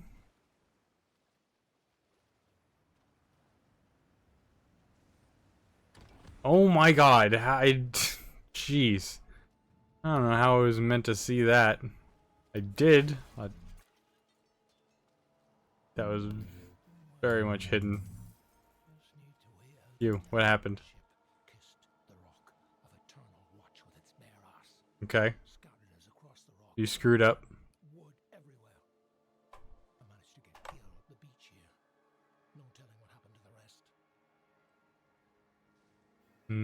Drowned? Probably. Whoa. Multiple things going on at the Eternal Watch. And I don't see a cave up there. I think my inventory could hold out.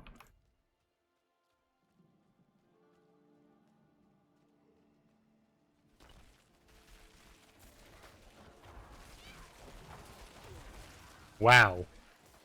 Okay. Aggressive.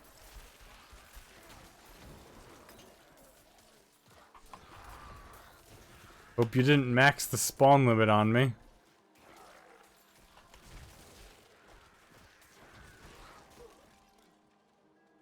Alright, have we settled down? No, of course we haven't. Goodbye.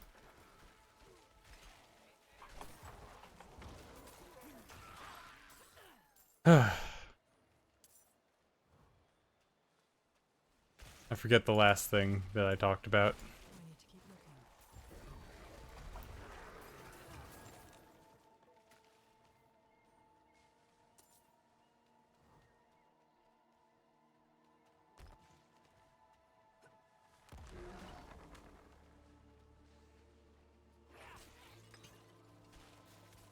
My favorite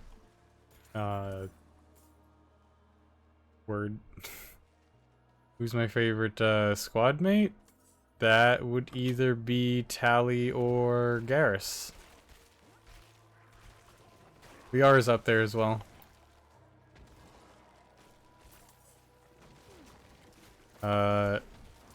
Garrus, as I mentioned, I played the engineer. Garrus, with his concussive shot, extraordinarily easy to set off any sort of tech combos. Tally, it's nice to just keep her around, just because she's my love interest. I also like to just put as many drones on this field at once, so, you know, her drone, her defense drone, and then my drone, and my sentry turret, all on the field at once, just messing with the enemies. You know, being fodder for rockets and so on and so forth.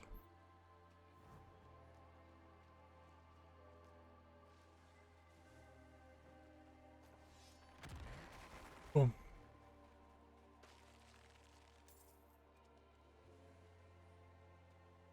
Also, Garrus's armor piercing ammo is stupidly useful.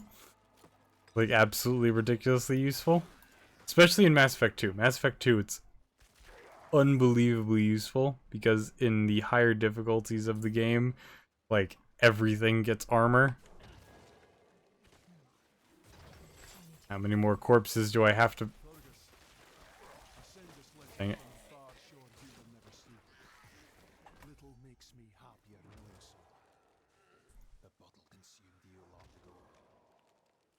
What little sense washed around that head of yours. I couldn't stand it no more. The whinging, the pissing about. I'll leave Marrowan, my home, to be free of you. Free of your misfortune. I'll wash my hands of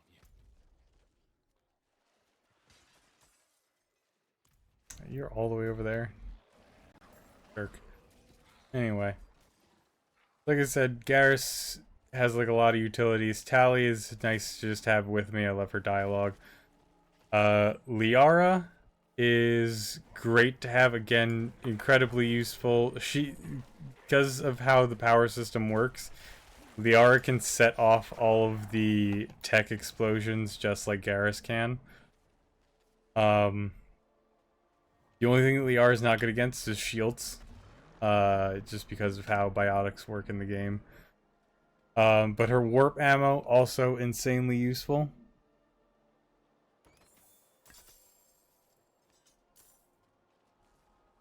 What's up with you? Are you ready?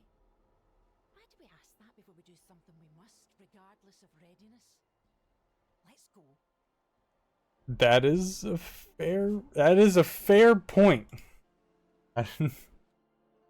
Why did that upset me? Why did you making that point upset me? It's just such... It's so fair. Smell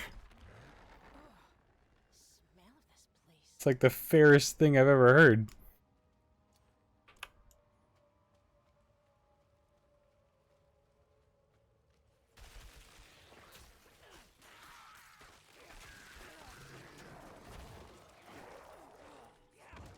My bonus power? So my bonus power depends on just how I feel like playing that day. So like bog standard bonus power, I do like I just do energy drain, which is Tally's bonus power. Or one of Tally's bonus powers anyway. Super duper easy. Like just restoring shields and also getting damage reduction. Really not too much to complain about with that one. Sometimes I'll do the defense drone because, as I mentioned, I like just having as many drones on the field as possible. If you couldn't tell, what else?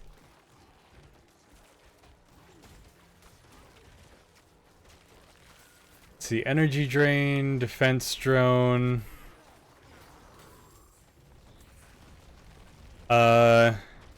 If I'm feeling like really scared or like off about something, which I shouldn't just because of how many times I played the game, I'll take Reeve. Just because of the health restorative effect. And if I'm feeling like just having fun, I choose Lash. Mother? I got it. That is not Mother. Stop it! Stop it! I'm not.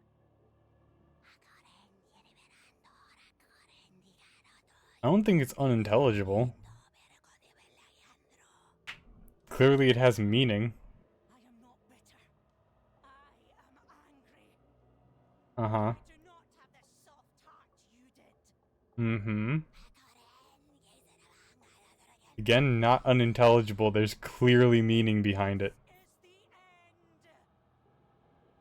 Even though they're using the same sound bit over and over again, clearly it does have meaning behind it.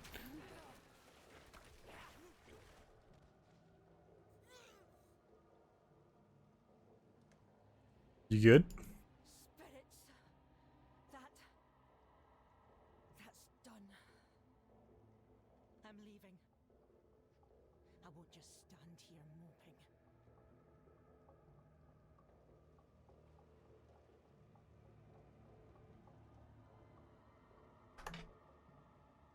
Okay. Well. Sucks that you had to go through that, I suppose.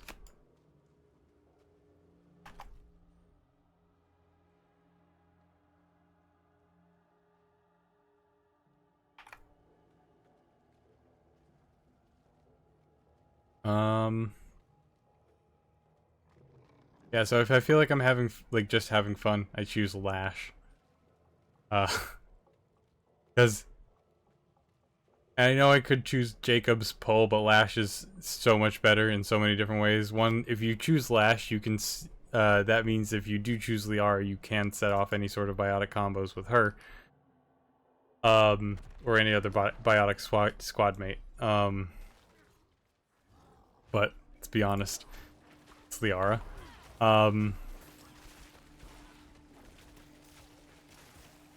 And also, it just absolutely flings people into next week.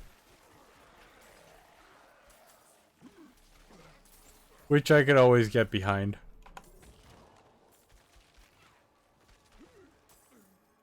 Especially if I'm doing a pistol only run on Insanity in Mass Effect, which is not that hard to do.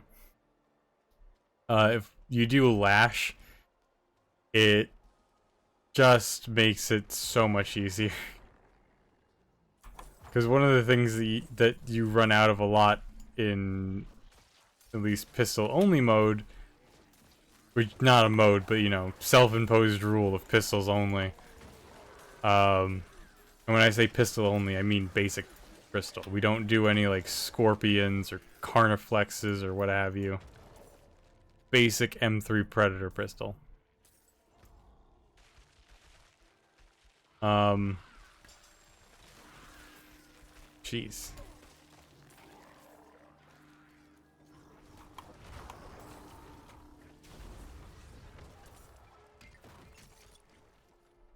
Alright, those two are broken. Yeah, so one of the biggest issues that you have is ammo in one of those kinds of runs. So if you can just yank enemies off the screen, My burden is why not? Jeez, I picked up so much crap.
magic is neither good nor evil. How may I help you?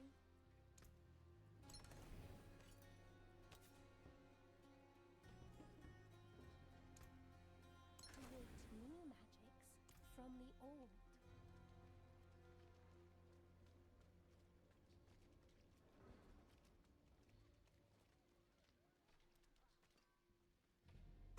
Oops. I don't know how long I had that on mute. I don't think I said anything worth much.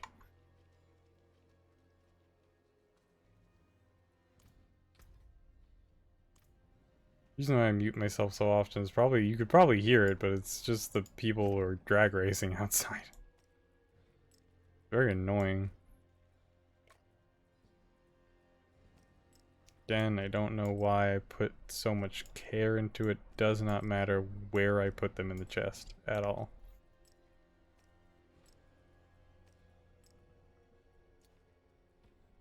Let's see.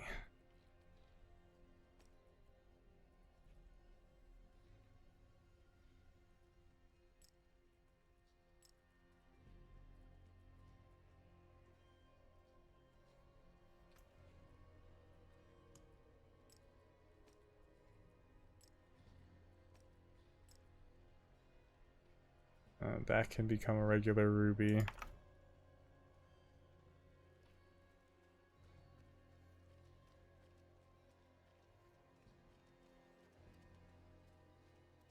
Oh.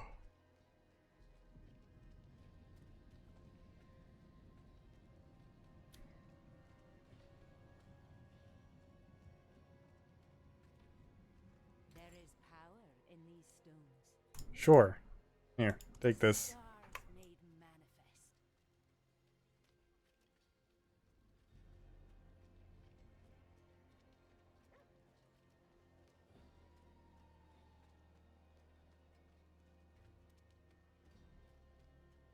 Who's my least favorite squad mate? Anybody who's squishy other than Tally. Tally is very easy to keep alive, as I've mentioned. Her energy drain allows her to stay alive for very long periods of time.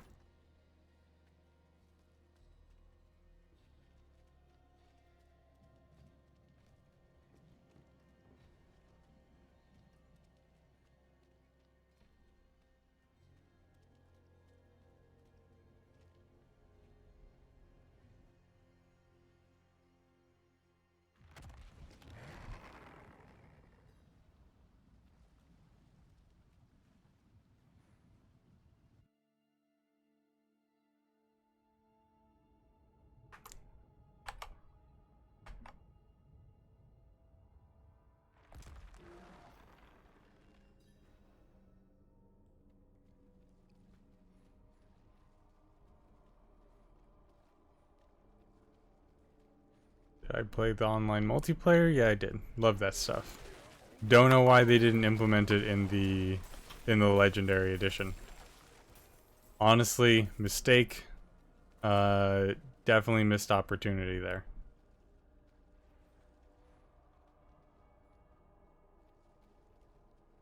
I mean, I suppose the only good out of that is that there's no loot boxes for it anymore, but I never paid money for the loot boxes anyway. I always just earned the money. Also, it was not hard to earn the money for those loot boxes back then. Which is probably why they didn't include it, because if they did, they would have made it nigh impossible to get any of the loot boxes.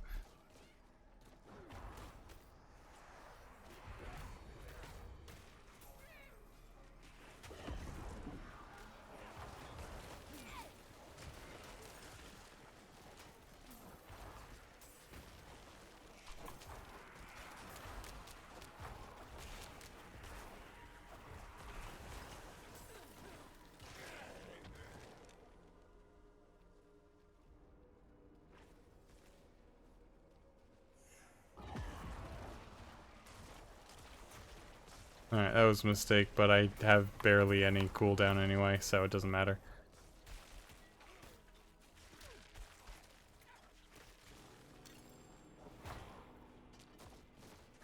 My favorite class to play as in The multiplayer? I mean, probably probably the Vanguard. Have a lot of fun with the Vanguard. Definitely more fun with the Vanguard than with the Adept. Adept is a bit squishy for me.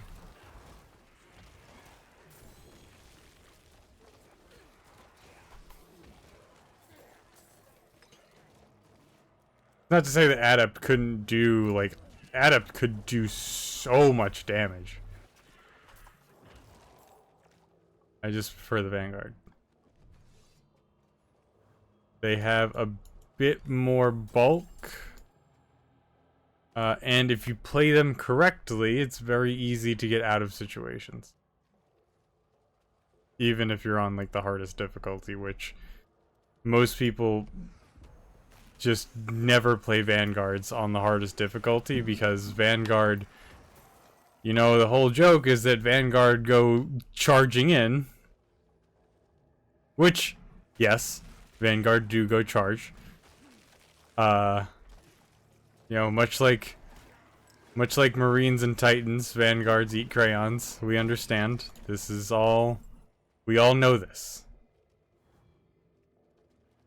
But if you play a Vanguard correctly in the upper tiers of combat, you use the charge to get out of situations, or if you're in a crappy situation, you use your charge to make the best out of it by recharging your barrier.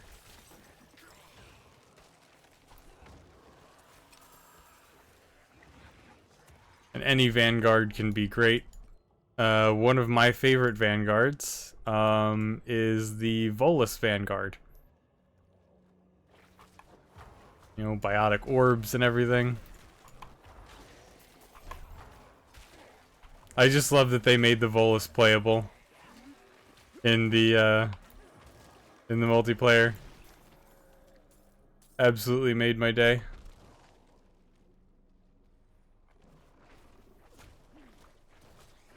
So loved playing as the Volus, loved using the biotic orbs. Loved using that shield boost. Oh, God.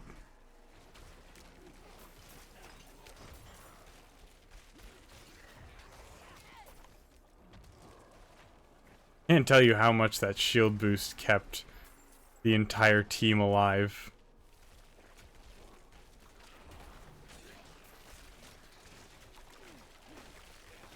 And it's heavy melee as well. Melee. I'm using that term very liberally. Yeah, it is the heavy melee keys, but in terms of what is considered a melee, that is not.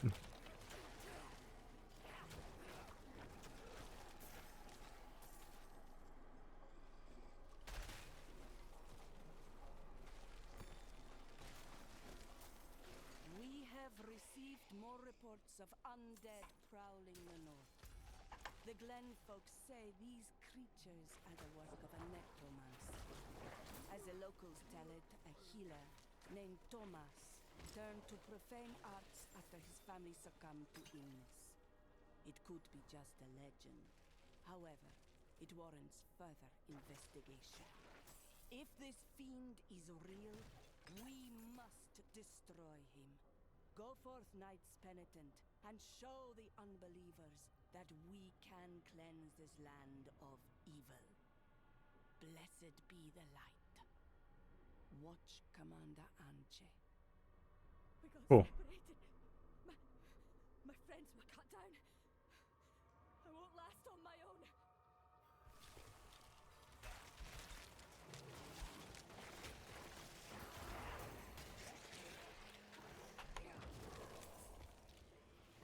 I do love lore in games.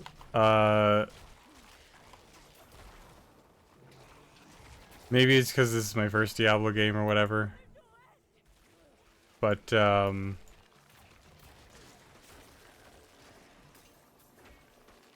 they speak so slowly, and there's, like, no emotional impact in any of this. Like, in any of what they're saying. most of what they're saying boils down to Deus Vult, also I sad.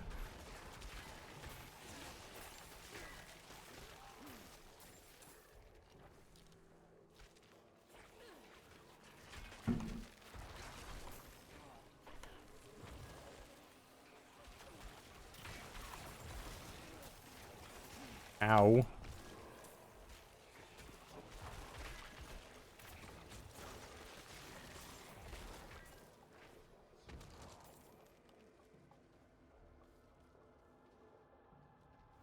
Like, look at this. Look at how slow they're getting up. Thank you, Wanderer. Without you, I'd be dead. I think I can manage from here. Uh-huh. Please, take this.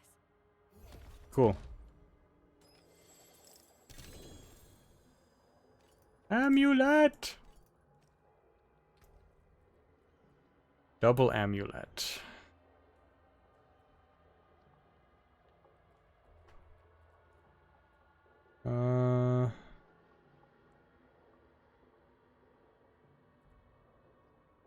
See, that's 33% increase crowd control duration, not 1%. 1% is useless. 1% of 10 seconds of crowd control is like 0.1 seconds.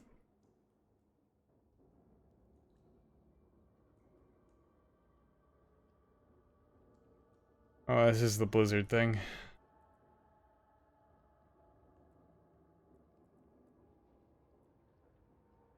I could get that turned into an aspect.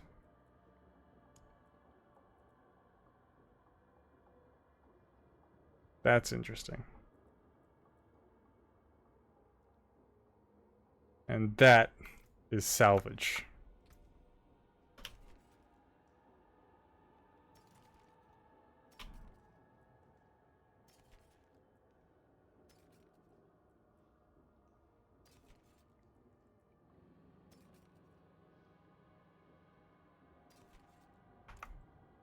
There we go.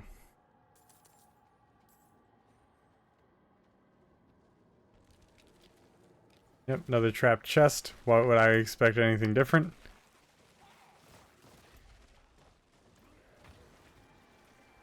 Ow.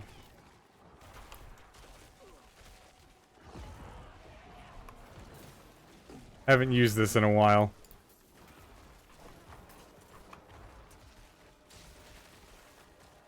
Ow.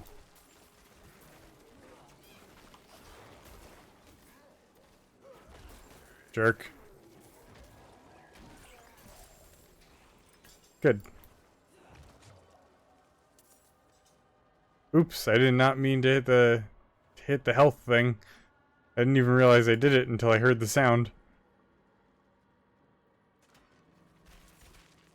Oh well, not like it matters.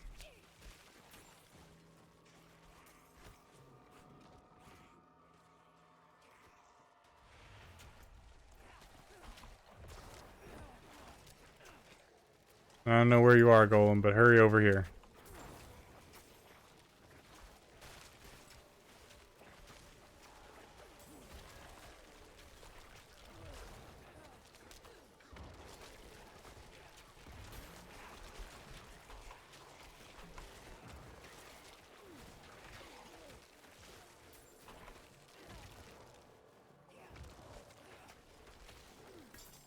Alright.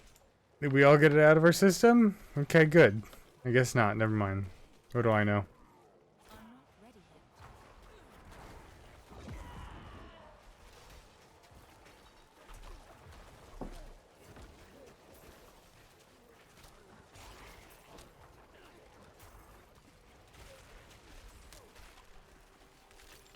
Why? I don't even know what does those, like, little dust devil things.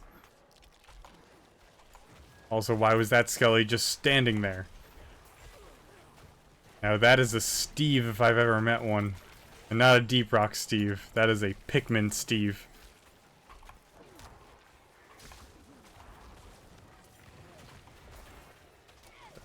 Stop your nonsense. Holy hell! What is going on?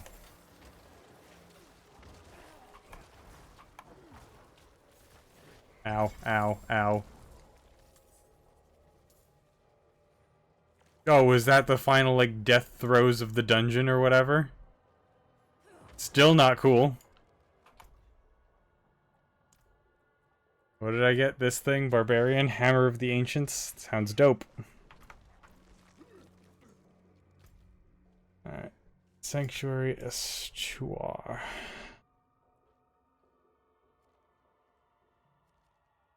Alright, well I have to go here anyway.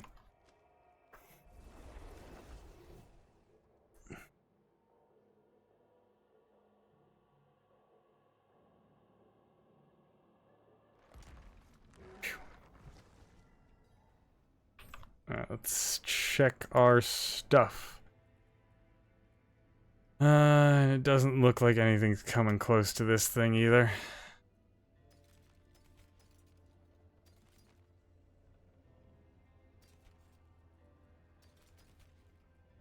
Things come close, but not really in any important way.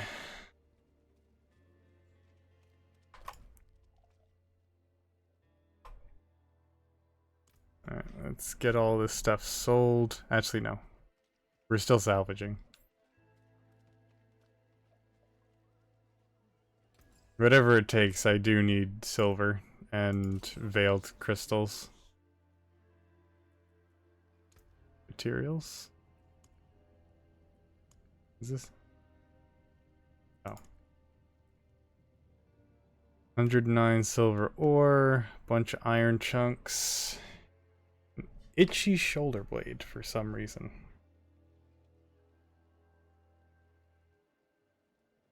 I still only have one scattered prism. Somewhat disheartening.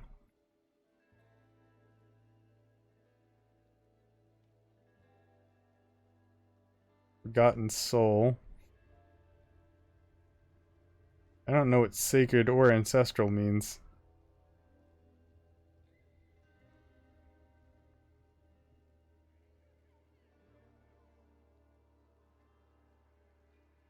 Wish I knew why my computer did that. It's actually kind of frightening.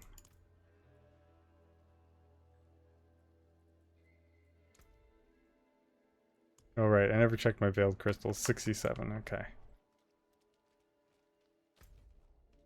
Oh right, and then we have quests to turn in. And apparently this guy betrayed people. And they cursed him with their dying breath. Misfortune? Me? Saltier than the sea, that bastard. Better off without him, I am. Find my way alone. Prove him wrong. Another pint, Fergus. Huh? No. I've had my fill. Alrighty. He's had his fill.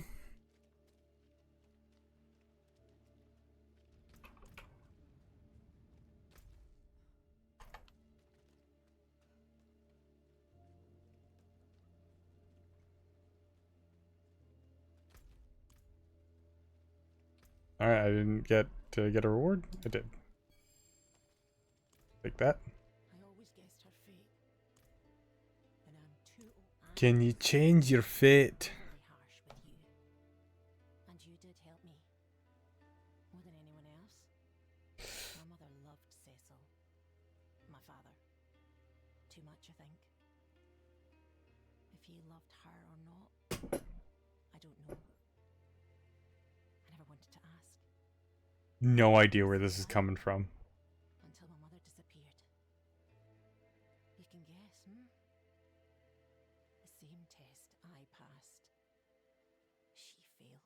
No, I couldn't guess that actually. It's over. My thanks, friend.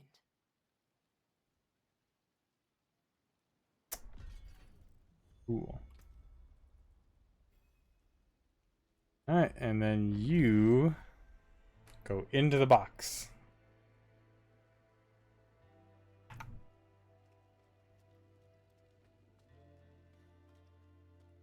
Alright, all that's left in the area is these two unknown parts and these two dungeons. I'm gonna go up to that top dungeon first. And then I'm gonna come back down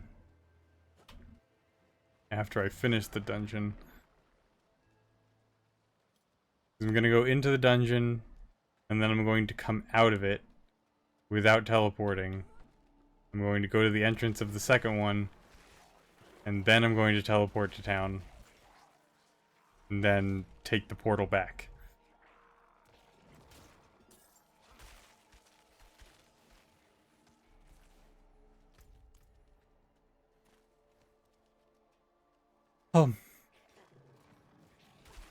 Okie doke.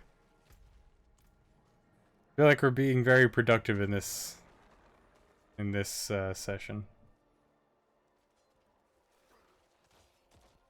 I feel like we've done a lot of dungeons.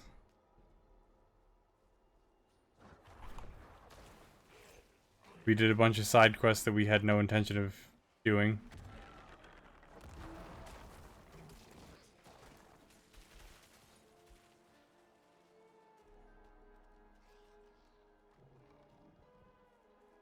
I just wonder what this means for any other characters I create in this game. Does this just mean that, like, I can't do these side quests anymore? Or what?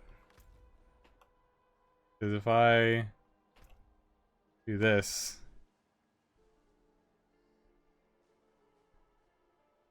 Because it says unlocks for all characters on Realm.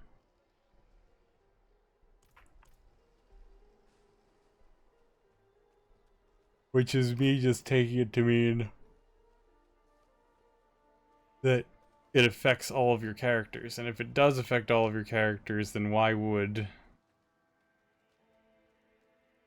it allow you to just do infinitely many side quests?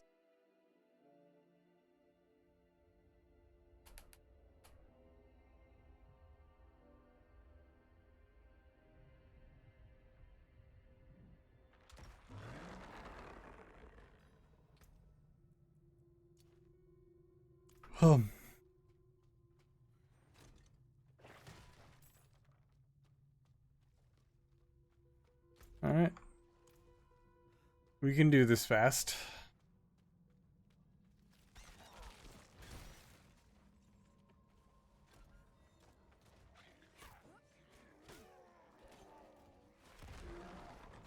Had my hands wrong.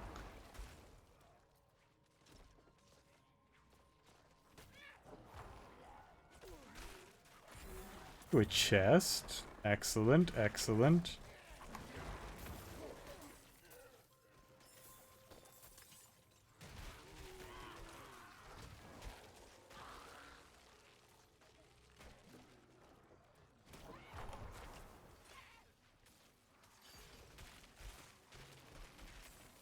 Hmm. I need more time.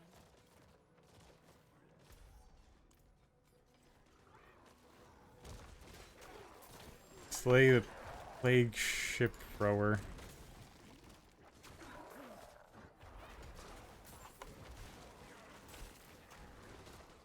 I've not come across an enemy with a skull on it, so I don't know.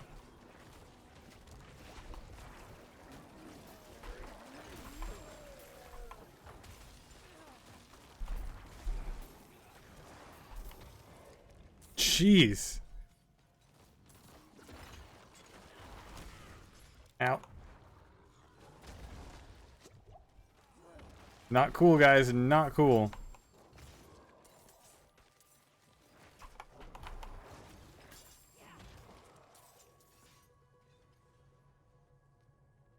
Okay. I think we're somewhat safe for right now. Did you not?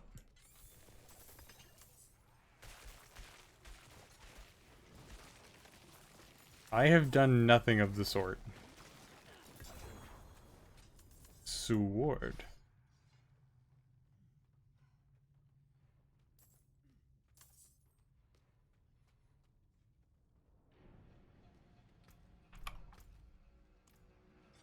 What? Am I blind or something?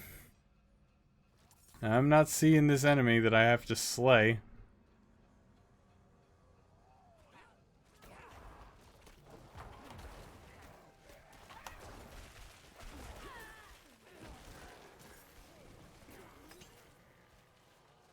You guys take care of it. I'm gonna go take a nap.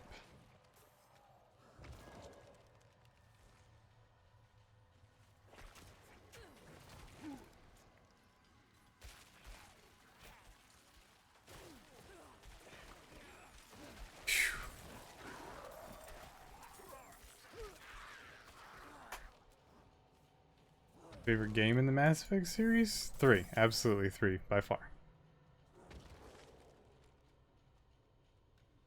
3, then 2, then 1, and then Andromeda.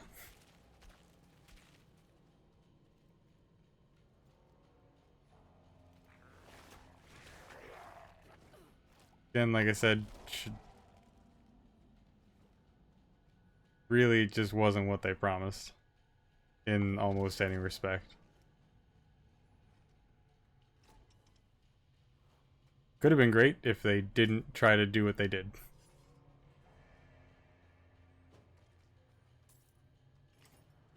I cannot.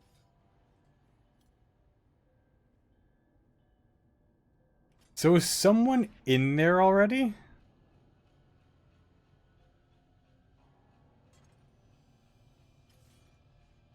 I cannot. Not join a boss encounter right now.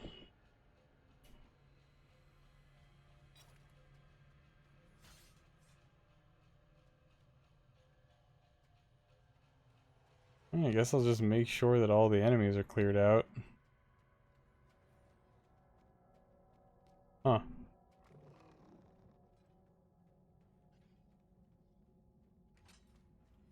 This is weird, Activision Blizzard. This is why nobody wants you to merge with anything.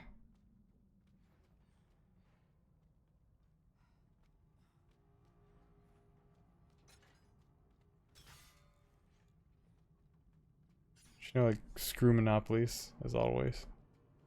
I cannot. Alright, I cannot. I cannot, I cannot, I cannot. I cannot, not.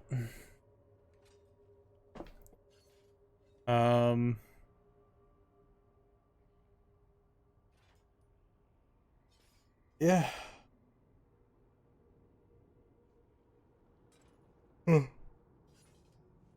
I do wish that Mass Effect 3 kept the hammerhead. Not the Mako. Glad the Mako's gone. That thing controlled like garbage. Played like garbage. Alright, cool. Just making sure I still can. That thing controlled awfully and everything.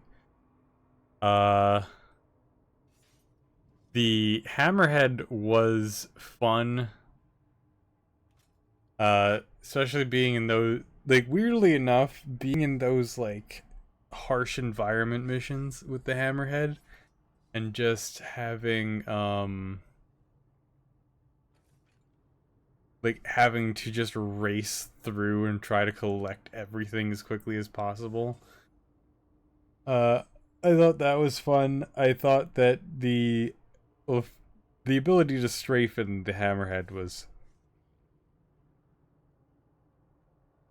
very much needed.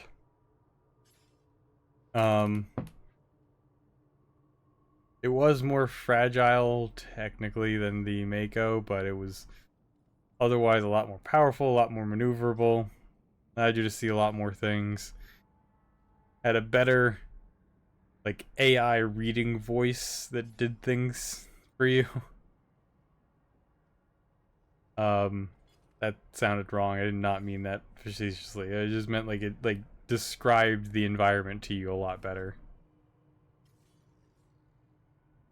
The environments were a lot more varied in the Hammerhead than the Mako, definitely.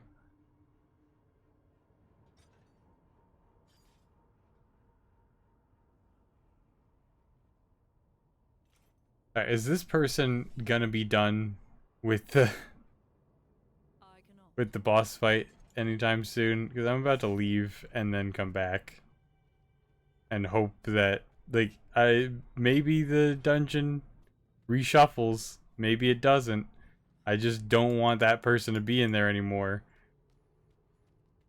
Why I was in this dungeon with another person to begin with, I don't know. I'm not in a party or anything.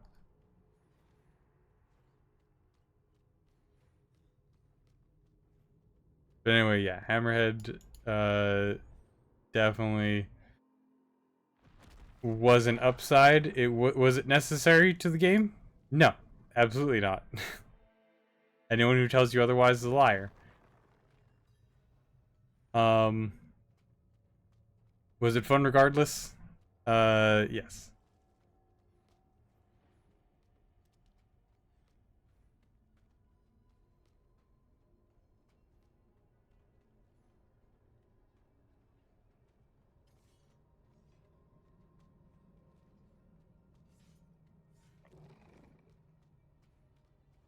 I cannot use that. Why? Why can't I use it? On. Better be like a thing that I'm missing and not like a bug.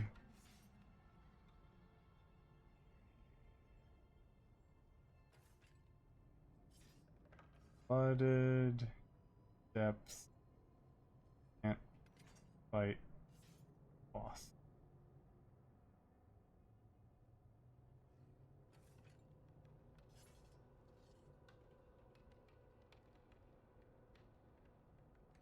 Yep, same problem. Seems to be rotating around the room like he's aggroed to something. Same issue, very annoying.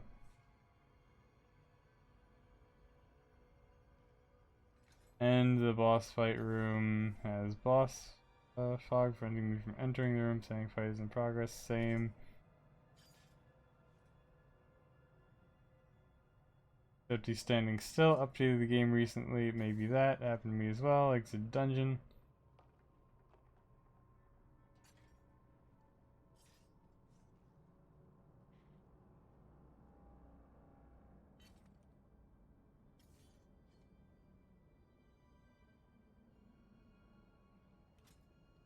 Okay, this dungeon is bugged. So unless I have to do this. That work? I cannot Nope. use that. Consensus online. This particular dungeon is bugged. Geez, all the corpses that I missed. There's a trap Cannot. that if you trigger the trap, it causes the fog wall to go up. And then it doesn't let you through. I'm just gonna see if hitting that I cannot helps. use that. Nope. Yeah, so like everyone else is having this exact same problem with this particular dungeon. There's one trap in here. And I can't fix this unless I log out and log back in. That's the long and short of it. And I don't feel like doing that right now. Screw you, Activision Blizzard. Yeah, I'm just gonna go with screw you. Nice and classy. I meant that this is why nobody wants you to merge with anything. You made this game mandatory online for quite literally 0 reasons.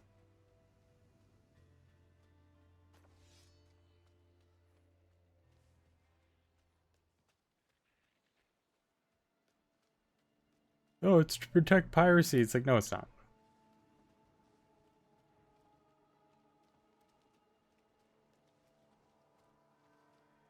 And you know it's not. Everyone knows that it's not to protect against piracy. Everyone knows that people are going to pirate regardless. That if somebody is going to get a pirated version of this game, or try to make a pirated version of this game, they're going to try to make it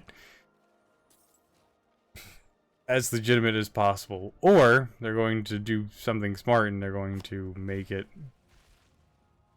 offline only, which is perfectly fine, because this game does not need to be online only.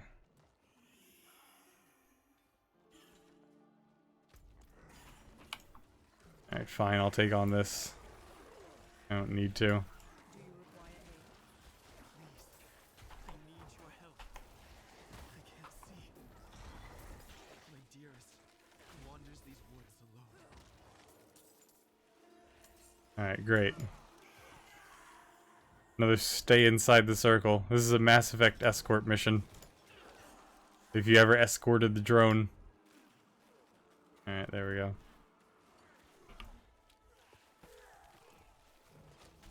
It picks something up. Oh right, the Paragon point.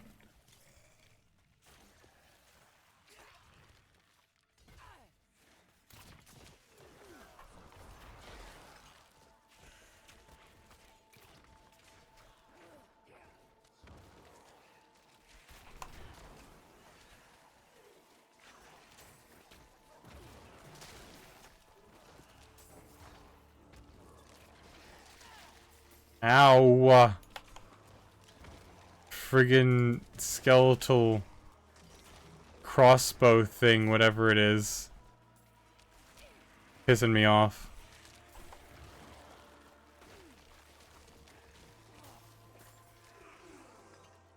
Where is it? Where's the thing? Oh, great. It bugged out again. I can't see the circle.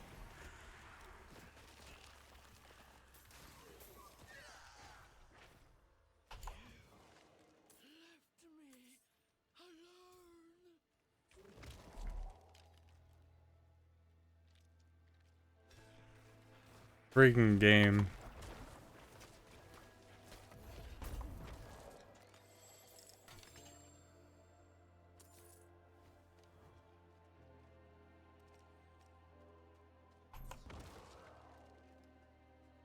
Alright, anyhow.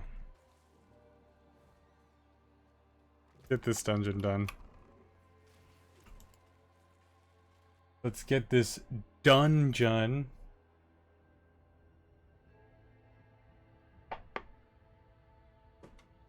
I don't care how bad that was. I made it, and it's mine, and I own it.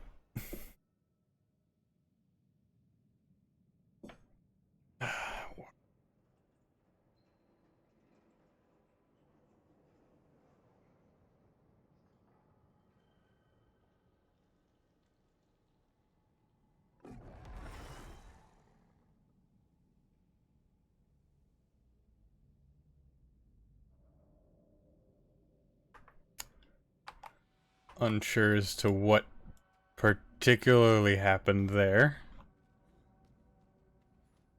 But okay. Smells good. Don't stir too much. I'll stir it.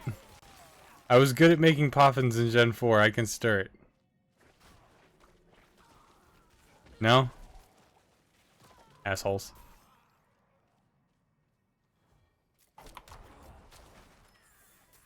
What did you just finish putting in that chest? Oh, money? I'll take it. A month's wages for you and your family. Too bad. Too bad, so sad.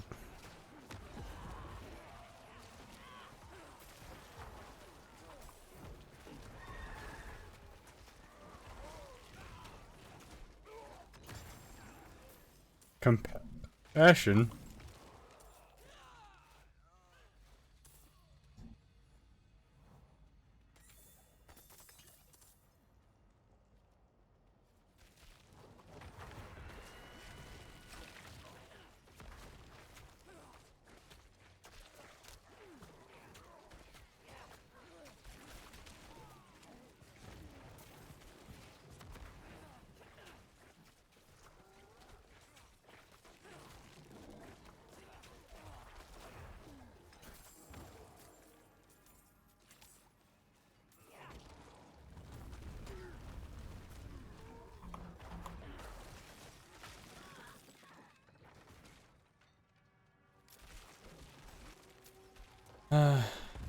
Cool.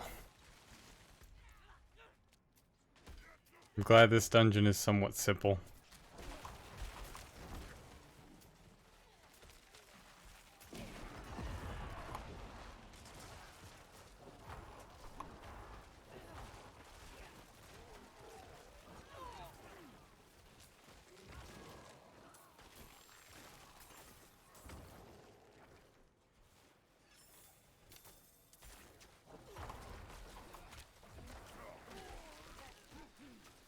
Where did you come from?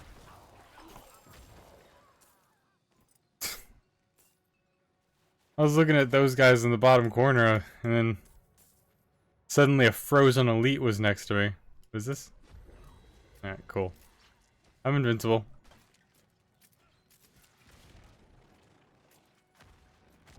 I'm invincible and no longer care. Earthly woes are meaningless to me. God damn it.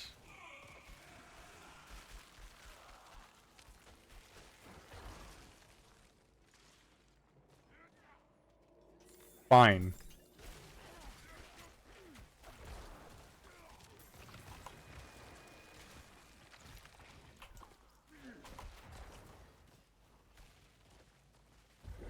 Oh, perfect.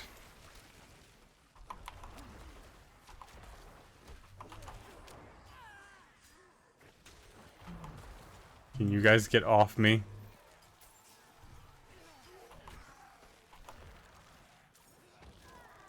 Okay, great. You also need to stop. You need to stop yourself. You've gone too far, you've done too much, and faced too little consequences.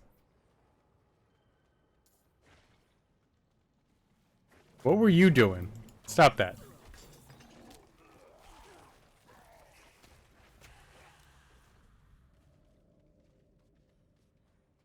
Alright, here, take this. Awesome, now I have a ghost bridge, I guess. I guess that works. Why not? We're just making stuff up as we go along in this game anyway.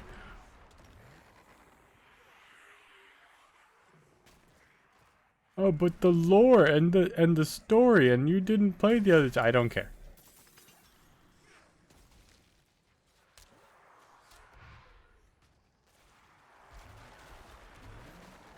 For such long-winded characters, they never talk to each other.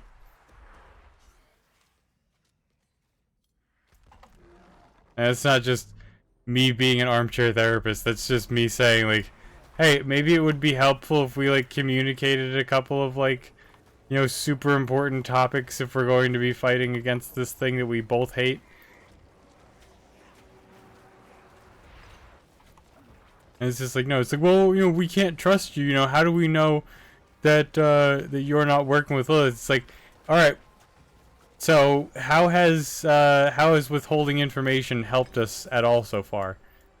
Sure, you might think you're keeping yourself safe, but so far it's caused us to be wrong in every single turn. Lilith has gotten the upper hand on us. Increased fury generation. Interesting.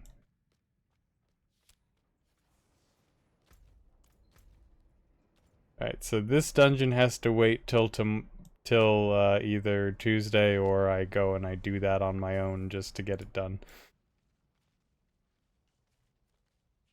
Because, God, the amount of time... I mean, only 2 dungeons have failed on me per se, but it's still enough to piss me off.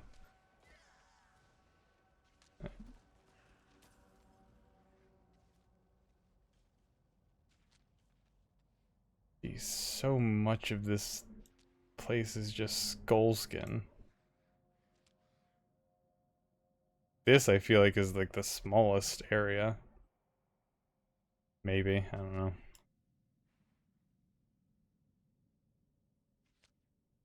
Let's see, so I'm still missing a dungeon in Skullskin. I'm missing a dungeon in the Fractured Peaks. It's weird that I'm missing one in both, but, you know, maybe I'll be back eventually. I don't know. Any case. Going here, I'm gonna go into these areas. I just pointed at my screen like you guys could see it like a moron.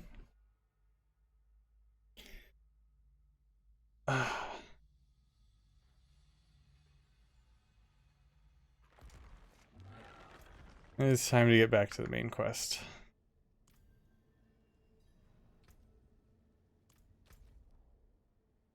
After I get back here and do all of my inventory sorting.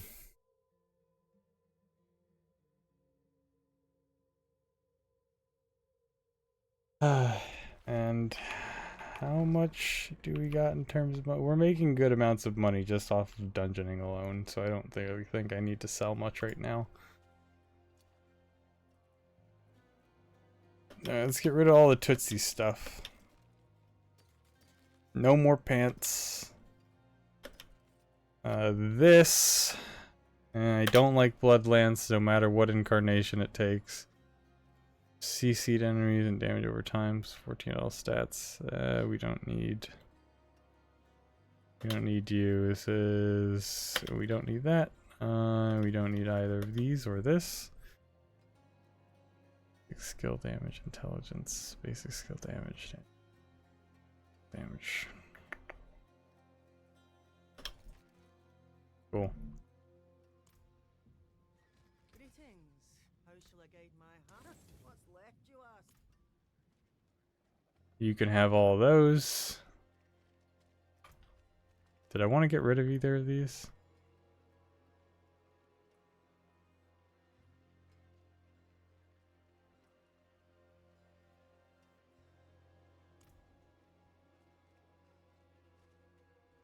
Alright, and then we go here real quick.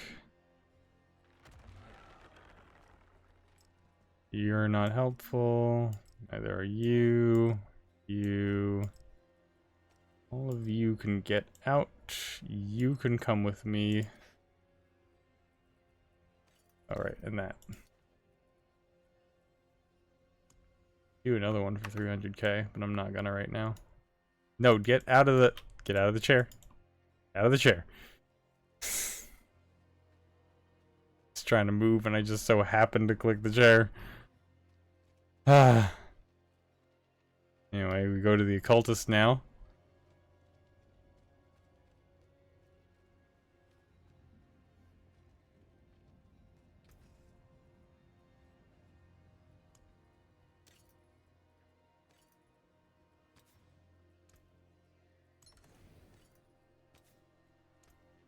Create new magics from the old. Excellent.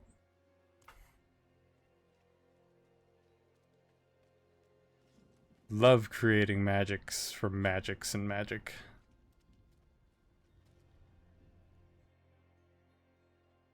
Oh, stupid.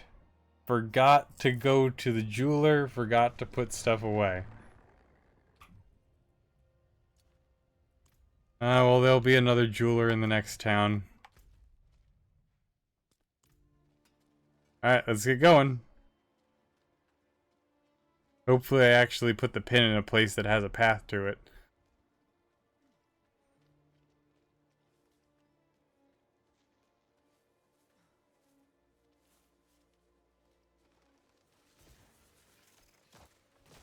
God, these things stop.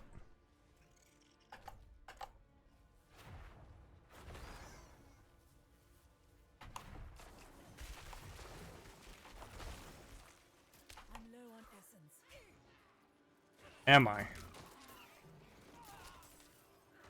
Owies. I think that's Druid. Just gonna take a guess. Or all of these people must think I'm like on World 3 or something. If they can even see me on World 3. Either that or they think that I'm too scared to go to World 3. I haven't figured out how to get to World 3.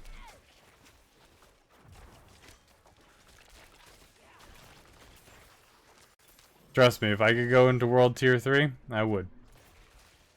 So far, not figured it out.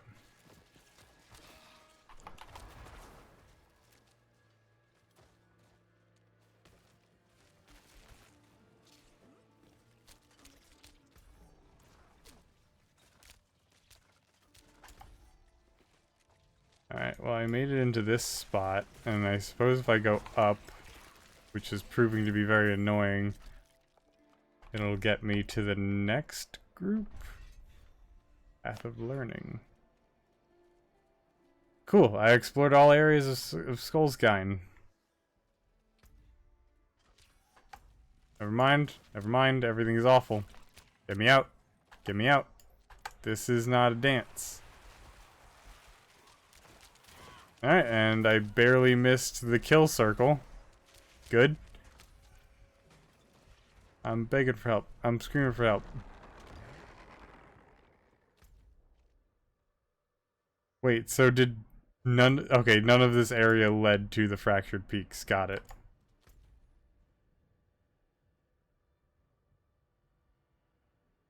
Unless right there does.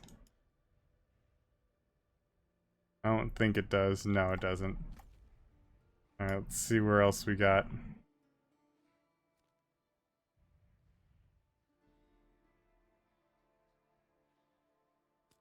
Alright. All the way over there. I don't think it's going to be that much difference if I teleport versus if I just go by foot. Honestly, me teleporting and getting my bearings just might take longer. I say that as I'm being held up by a bone barricade.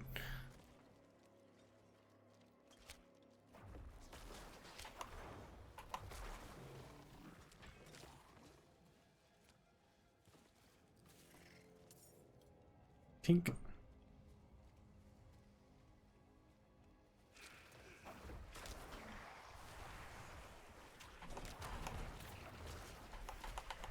I lack the required essence. Of course I lack required essence.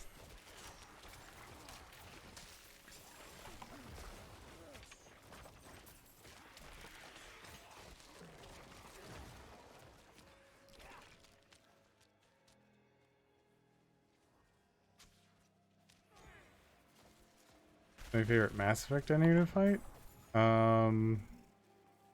Favorite enemy to fight? That entirely depends on circumstances. I mean, if we're talking about, like, the multiplayer Mass Effect, Geth, absolutely. Because at the highest level of play in the multiplayer, Geth start to become the only thing that you actually can take on.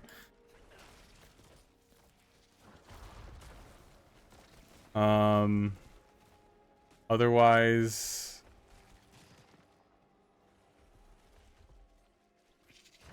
it could, again, it's mostly anything. Someone there?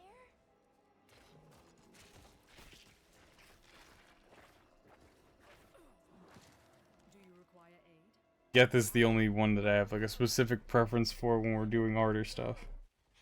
I don't want to be alone. They are susceptible to biotics and also, of course, you know, obviously tech powers.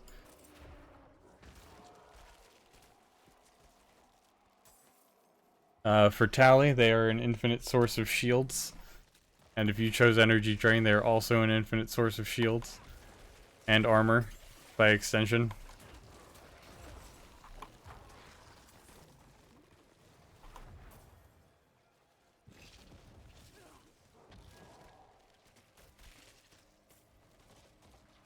Let's see, what's never fun? I mean, in Mass Effect 3, collectors are never fun.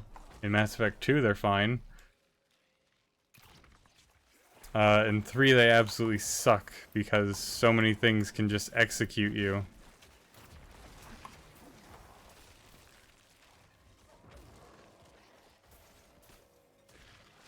Not to mention that they are, like, the most powerful enemies in the game.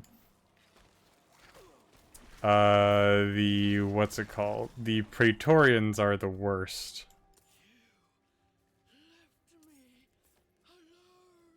No, that's not how that works, Ghost. This is a child. You left the child alone.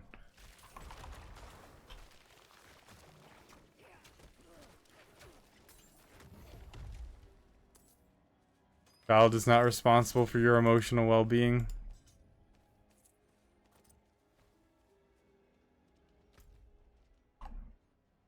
Oops. Alright, let's see where we go.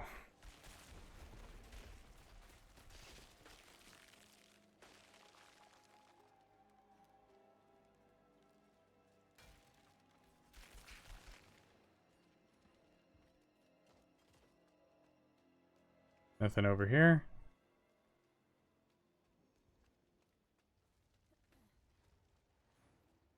And apparently that was a dead end. Where'd that? Okay, there it is. Let's see what else.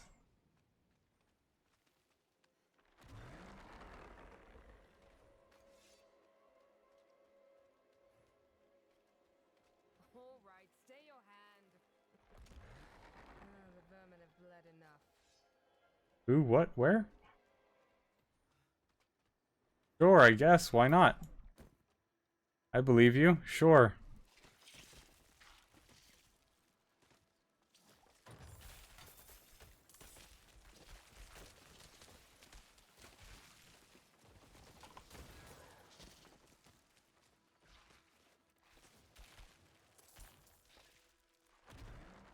It appears that there was a loot goblin somewhere at some point.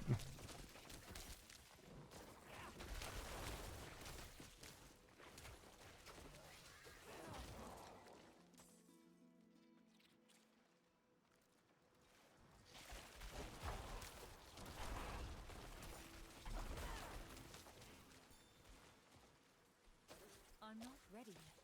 You don't care. Do the thing.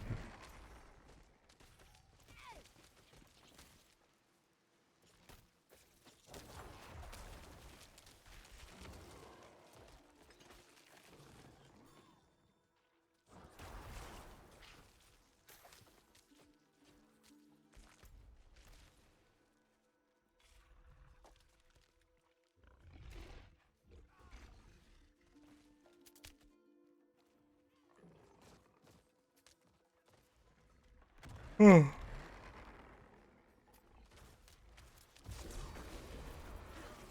not ready yet. I don't care how not ready I am. Just blast him.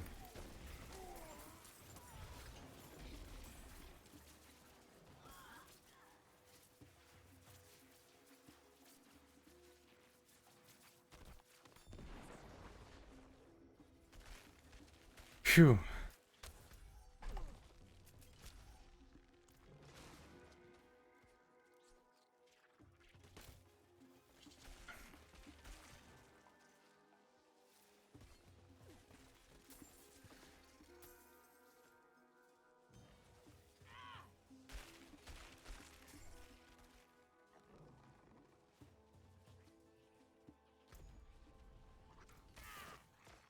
They're a class I never played in Mass Effect?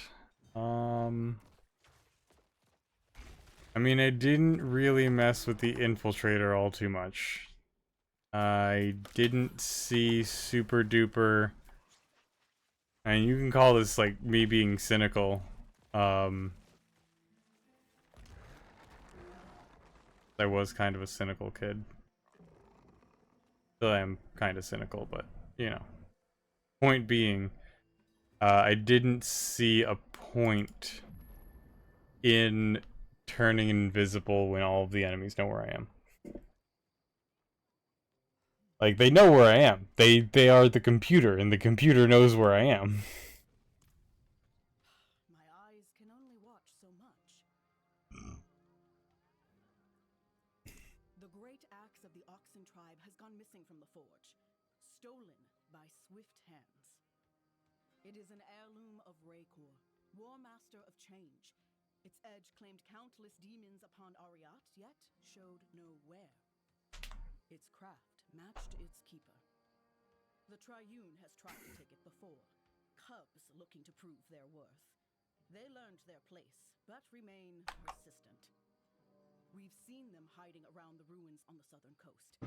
If they have the axe, it's sure to be there. Okay, I guess I will take your word for it. So you could just be manipulating me into stealing an axe from someone else.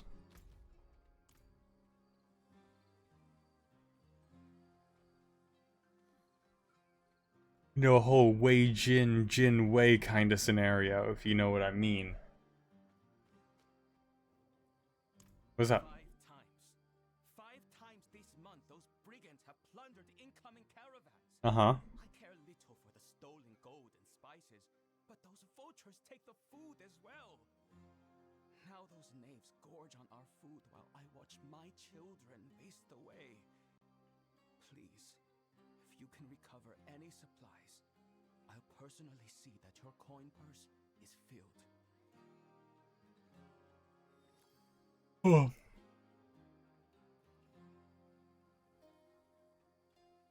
Did accepting that request unlock like another request? God damn. It's my sons, Auden and Kada.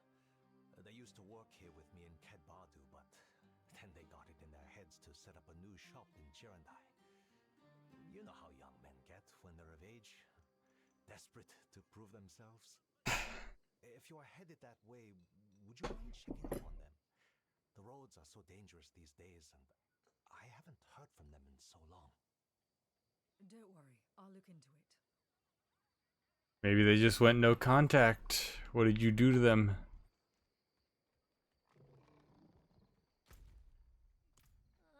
Can we never have peace? No. Shouting I won't allow it now. all night. Nosy, are we? I'm heading south to start training as a mason. My mentor says that we can be of great help to the people there. If you're interested in helping some people, find Lakrin in Alzuda. You're, hold on. Oh, it's a hat. Thought that was your head. Thought you were an old man. I was about to be a bit old to be an apprentice in this kind of Well, area. he's still breathing. He is lucky to be. Daruk? Like Daruk's protection? That old man there, he claims to be Horadrim, but he drinks like an ox. I still don't know what Haradrim means. You used it to... You've used that term on so many different things, it feels like. Days ago, looking for a servant of the demon Lilith, a pale man. It seems he didn't like what he found. I see. I will take it from here. Which I mean, I will take his body as a necromancer to resurrect it. I saw his pale man in a vision, if you can believe it. Enough. He's yours. Just keep away from the bottle, both of you. That's it? I just get to keep this whole human? Seems irresponsible.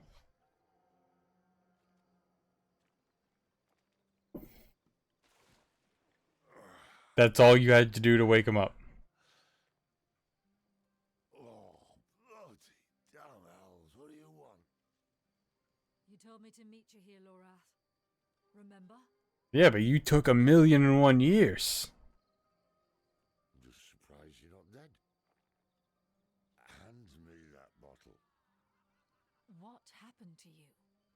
I was attacked, obviously, by vast quantities of alcohol, Clearly. wielded by my own treacherous hand. Traitors. Every two of them. Been a brawl with the goats over this patch of mud, but I like to think I triumphed. Lorath? Of course. Who is the pale man? Your mom. The pale man was Haradrim. Horadrim? Then you must know him. I thought I did once.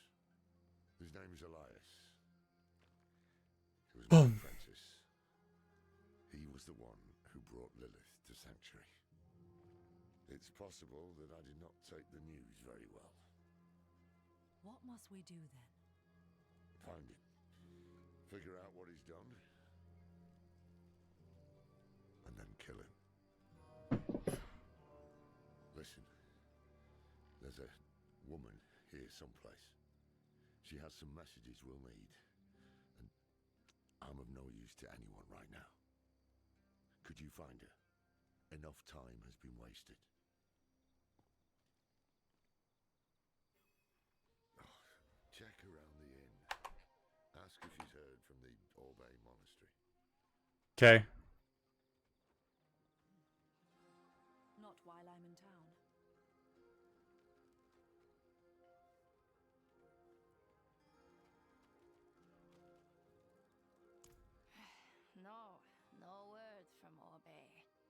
same as yesterday. I love Orbeez.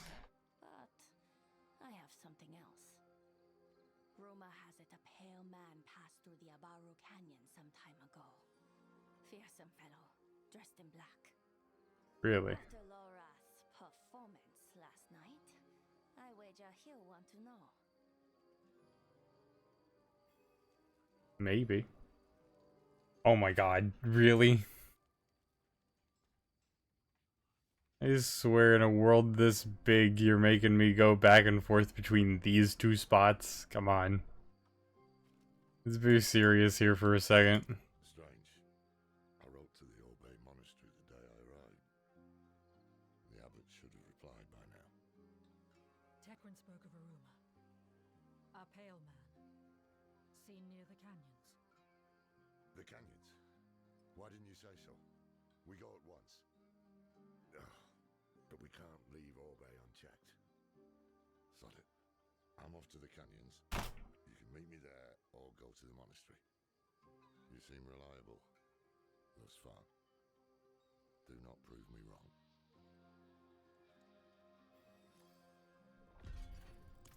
Alright.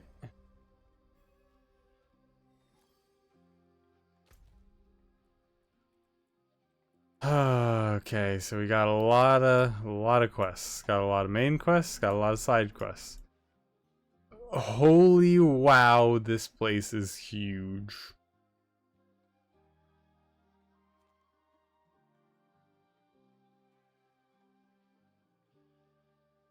And some of these side quests take place at like the far reaches, and there's 38 side quests here. How many side quests? 47. 4. One of those. I don't know what those star things are. Really, it could tell me. Oh wait, duh. It does tell me. Areas discovered, right.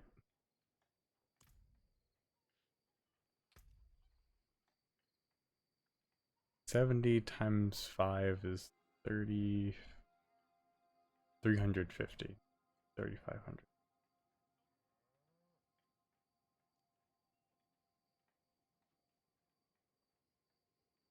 Side dungeons, that's where the money's at. 24 times 30.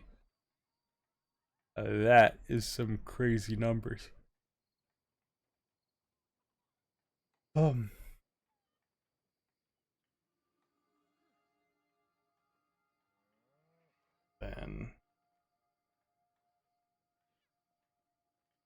720. Which could go up to 750, you know, depending. Altars of Lilith is just 340.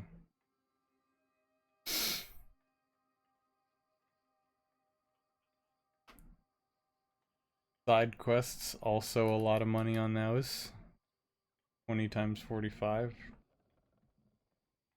Good chunk. So what am I missing? I'm missing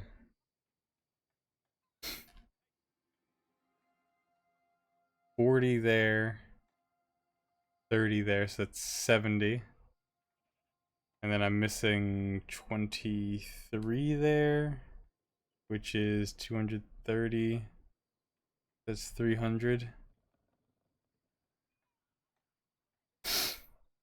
Either way, I think I have at least this third level unlocked.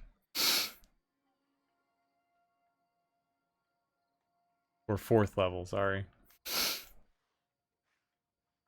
you want to know how to unlock World Tier 3? I'm going to look that up real quick, just in case I missed it and I'm just walking around in circles. How to on...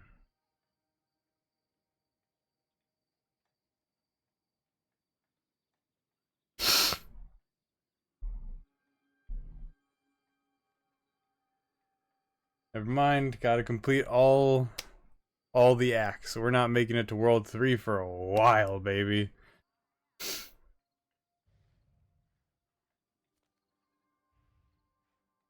Unless I skip through everything. But where's the fun in that?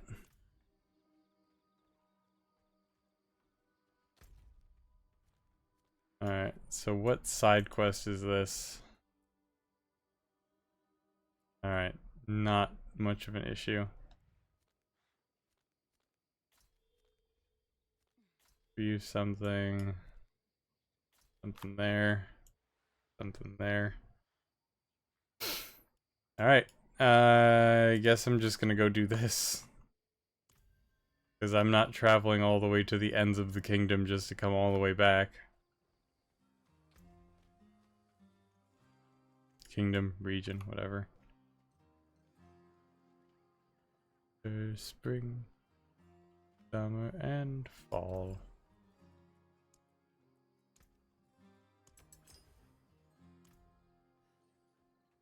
Alright, so what is the deal with the dry steppes? Or steeps, whatever. We got 2 skill points to get, 1 potion capacity to get. Go. Let's begin. Winter, spring, summer, and fall. So I do just want to check one thing, because this...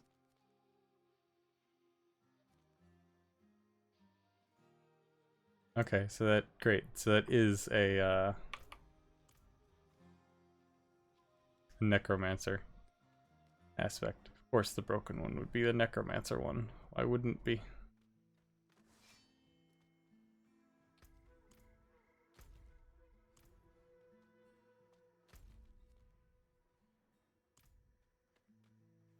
I'm gonna go over here, see if there's any little things or whatever.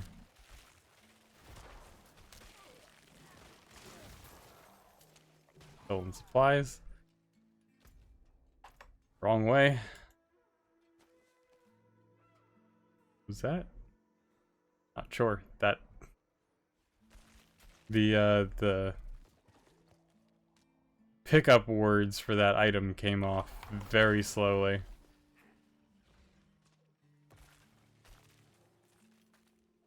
Cool.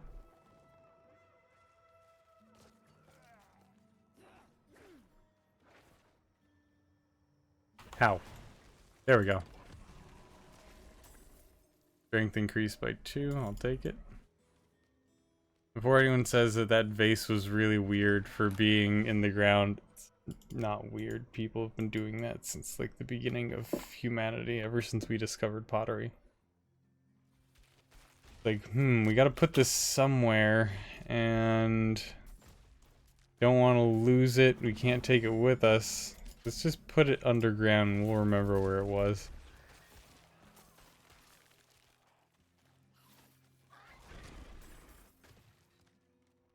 And then we found out that burying it underground like that actually has some beneficial properties, and so we just started doing that. I mean, granted, we didn't, put it in those words back then. Obviously, there was no English back then, let alone, super duper complex topics. I had hoped to find a witness who saw Elias. But easy enough to see, like, oh, put in ground does thing. Much is plain, but none was summoned here. We should search the canyons. Could Elias have summoned these demons? Easily. And assuming he did, he may still be here. Stay close to me.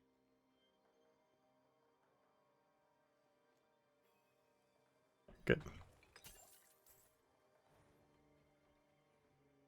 Alright, Loreth is following us now. And we gotta head all the way over there. Got it.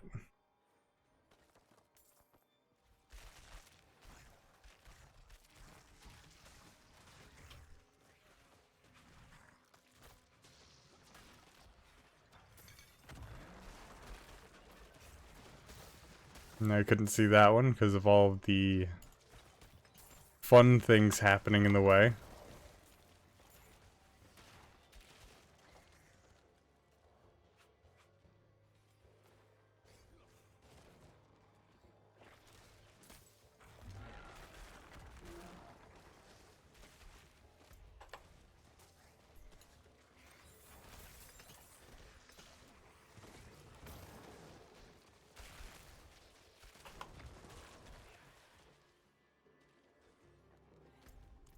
Oops, didn't mean to hit that button. I hear a stone carver lives in this house. A man called Genbar.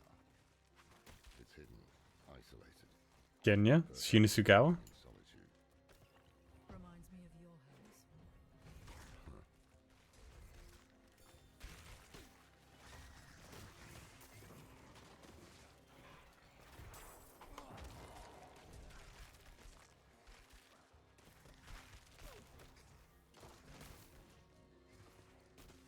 Oops.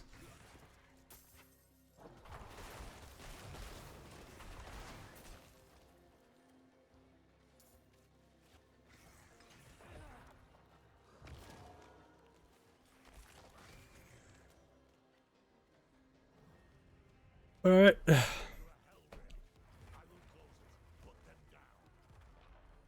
I don't want to put them down. They are simply misunderstood puppies.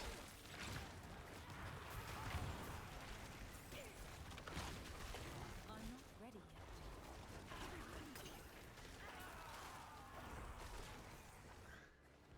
Far too easy.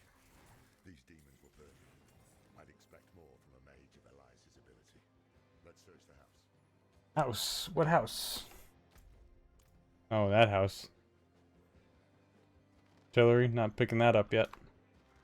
Not until I come back and there are 1,000,001 enemies facing us. And I gotta kill them all.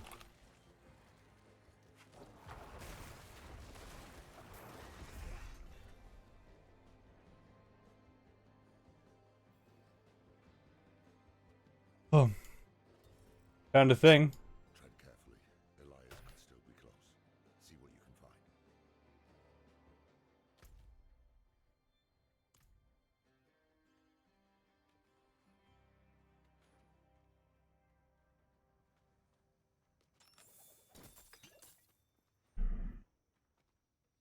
Today, Master Elias called at my door. I had trouble with my words, so I showed him my carvings. He said he could see my pain in them. The pain of a lonely man who had learned to hate the world. And yet, our mother, Lilith, found me beautiful. He said there are others like me as well. And together, we will build the new world.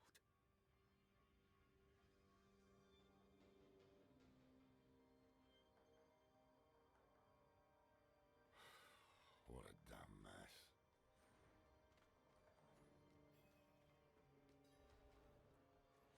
Burning hells! We're too late. Elias is long gone. This Genbar is our summoner. How can you be certain? Isn't it obvious? Elias finds Genbar alone. Search. Friendless, full of anger. So he plays him like a fiddle, offers him Lilith's love and a part in his grand illusion. Then he gives him tools to express his anger. Summoning scrolls. Very perceptive. Who knows how long Genbar has stewed in this madness? Let's hope he can still be questioned. Alrighty. Fine. God, I swear. People speak. I'm gonna go off on a little bit, like I have been all night.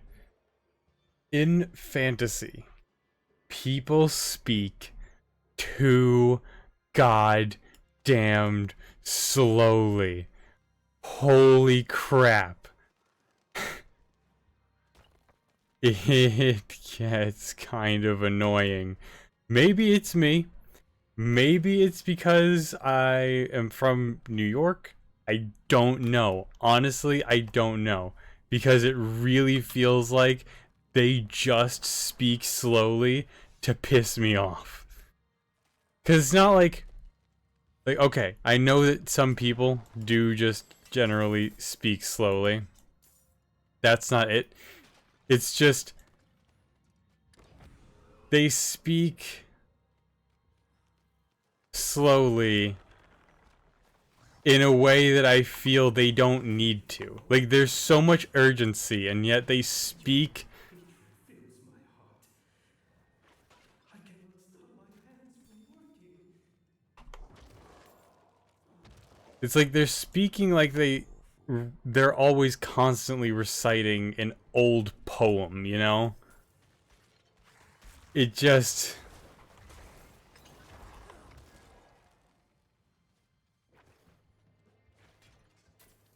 I know some people call that like refined or whatever. I call it wasting time. Thank you for sending Master Elias to show me the way.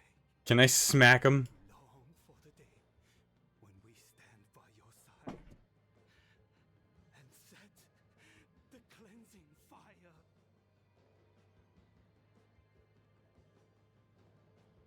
Visitors, did Master Elias send you? Master Elias? Well, yes, in fact, he did. Ours is a very important mission. We have something for the Master, but we had heard he was with you. Do you know where he is? Liar! Dirty pig's-born liar! The Master has all he needs! Yes. Alrighty. This shit just... God. I feel like people don't play this game for the story. Maybe some do. I feel like that was a really dumb... Master Elias, hear me! Your enemies are here! Why am I not killing him?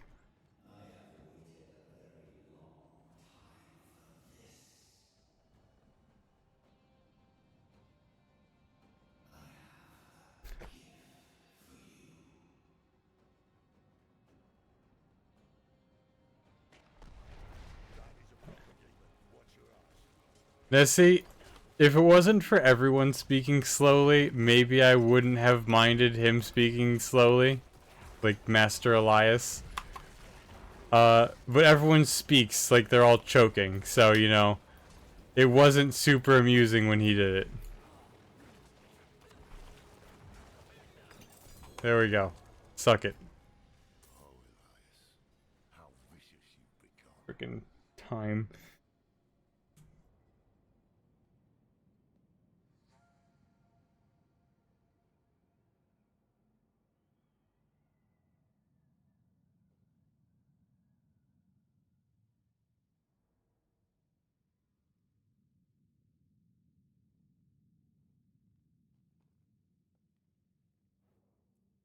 What happens now? Bad news first. Jerk. Gembar was expecting someone. It seems Elias has turned others to his madness. Taught them to summon too, I'd wager. You heard Gembar. The Master has all he needs. They're about to do something drastic. And the good news? Elias gave us a gift, remember? This demon he sent to kill us. It is unique. It requires constant feeding. Human sacrifices, in fact. If I cut open its belly, someone inside might hold a clue. Tell us where it came from. I must have it brought to Kedbardu for examination. Make yourself useful and head for the Orbe Monastery. See what's keeping that bloody abbot. Cool. You're bringing a demon into a highly populated city, even though it's just a corpse. I have a feeling that demon corpses are also sort of evil, so, you know, whatever. Also, talk fucking faster. Jeez.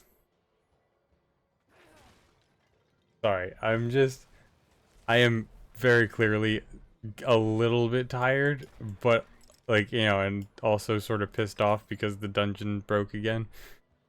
But the whole thing about the talking slowly, that's been a long time coming.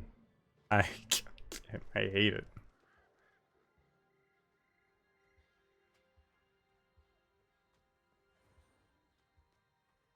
Because it just sounds like people are fucking preaching to you. It's like, just get off your high horse and speak. Get the words out your mouth. Alright, my ears have other things to listen to. My arms have other things to kill. Let's go already.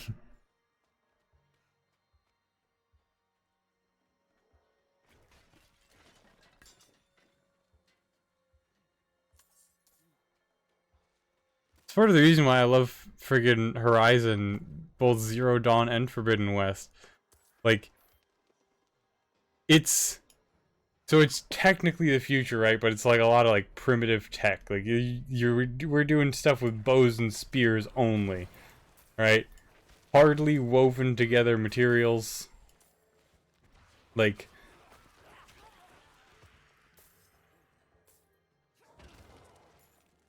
let's go. But they speak so much faster. Like they know how to get. Oh, screw you, you guys. The people in the Horizon world know how to get the words out their mouth, no matter how like serious or angry they are, or like fanatical or whatever. They get the words out their mouth. They don't talk like this all the time. Ah, God. I'm sorry. It's just maybe I'm a little bit too passionate about this. Maybe I'm not passionate enough. Okay?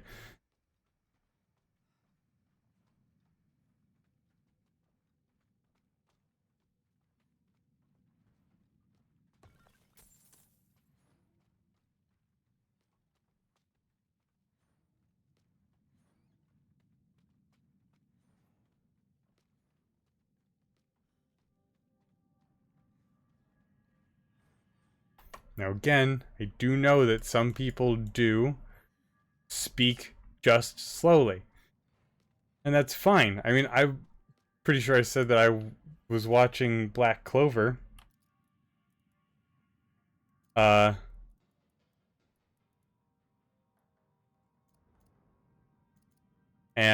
I love... Your bones betray you. They shall soon serve me. I love Henry. Henry is amazing. And he speaks slowly.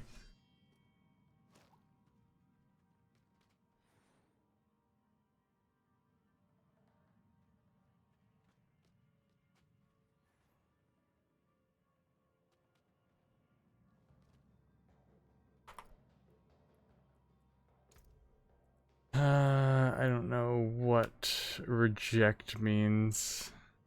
Unless it just means no.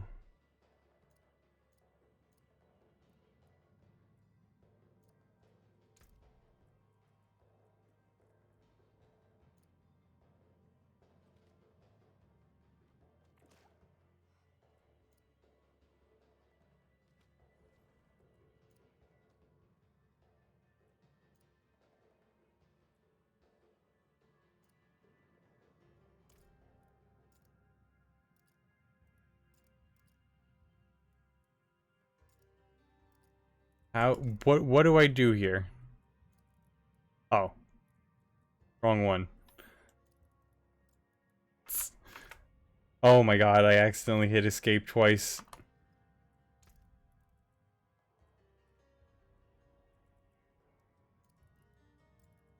Menu system in this game does kind of piss me off a little bit.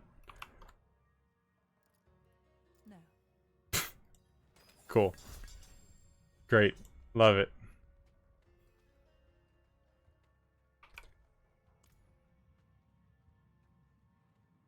Oh my god.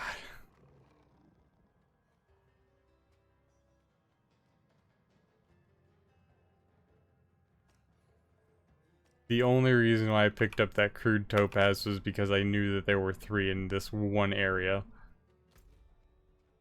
Alright, what's next? This thing? Sure, whatever.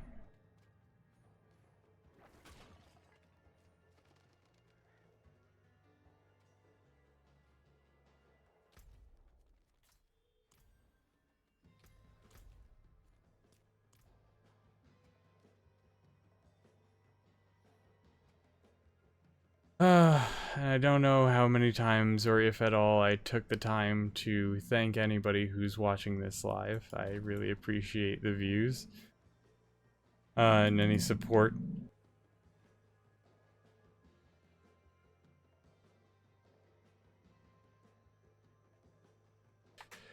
Any support that you offer to the channel. Really appreciate it.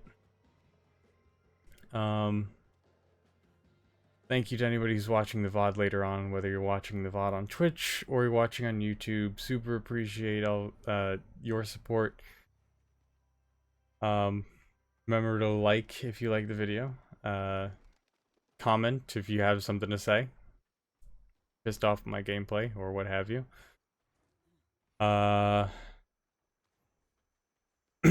Subscribe if you want to keep coming back and you want to stay in the loop for more. And yeah, consider coming and checking us out live sometime.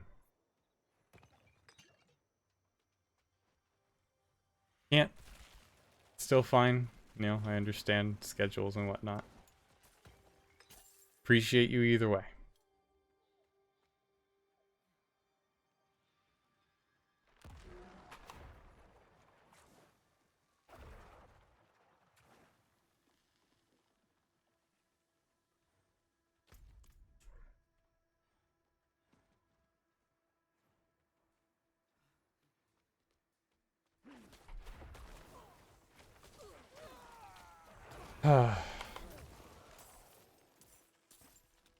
Let's see if there are any legendary items in here.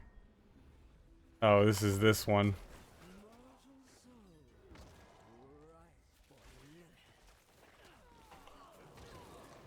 Yeah, the important part is that I just keep everything buffed. Now more than ever.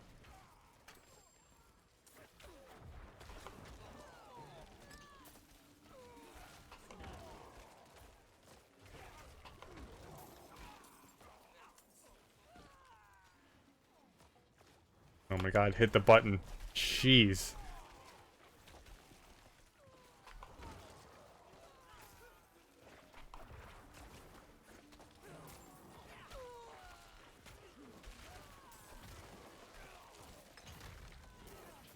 Oh great, love it when that happens. Also that, love it when that happens as well.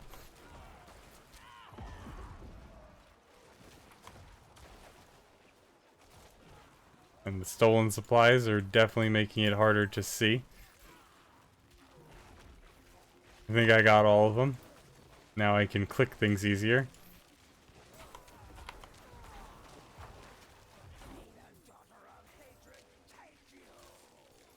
No.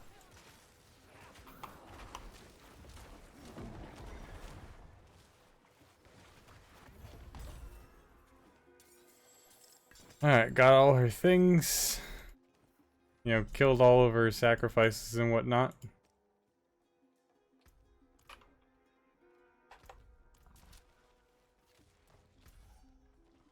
Not yet, that side quest is ready to be turned in. I'm gonna go to the next main quest though. And hope that there's one of those things. Because there are 8 waypoints here. Oh my god. No. Go away. Go away, bandits.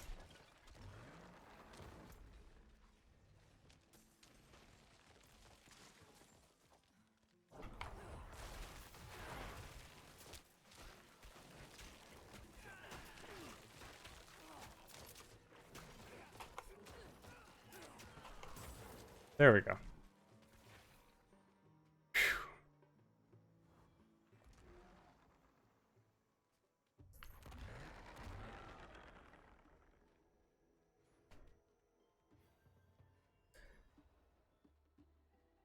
A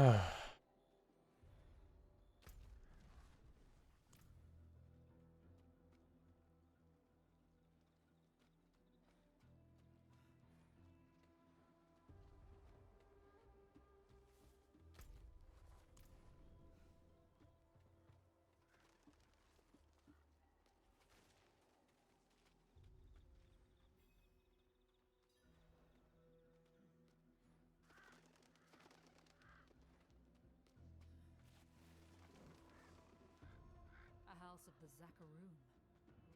Left alone to rot. Yeah, the Zakaroom, exactly what I was thinking about. Oh God, hold on. Before we do anything, let's just check this side quest. Make sure we don't have to go down into the dungeon.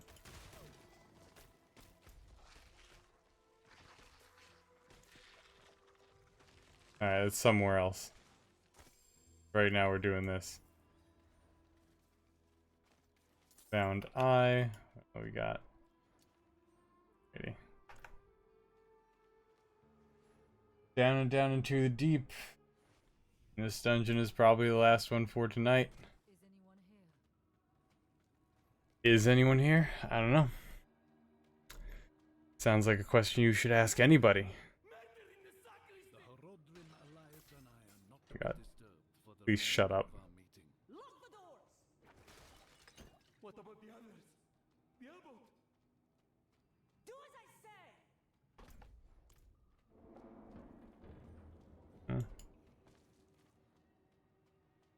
Do as I say. Should have closed the door. I don't know what you want. Ooh, I went the wrong direction, didn't I? Oopsie boopsie. Oh well.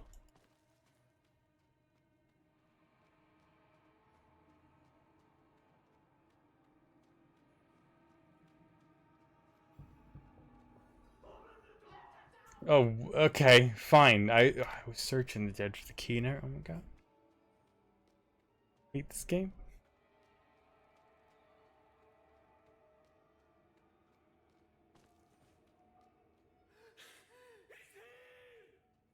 Oh great,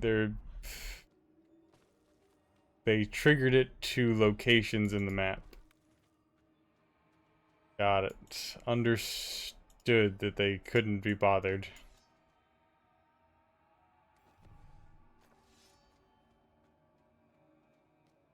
So it was triggered. He's here was meant to be triggered on, like, on contingency that I step into a certain spot or place, and they don't count any of them as used after they're used.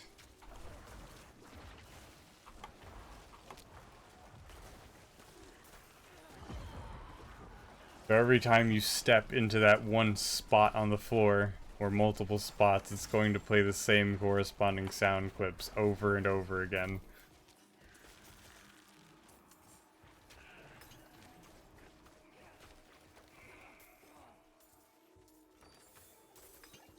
So when you stepped into that big rectangular floor, it's always going to say he's here, and if you step, like, towards the door that they're supposedly trapped behind, then they're always going to scream, "Let us out."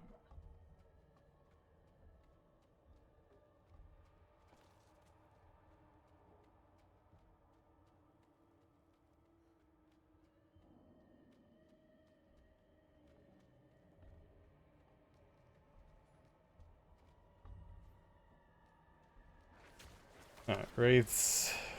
Let's go.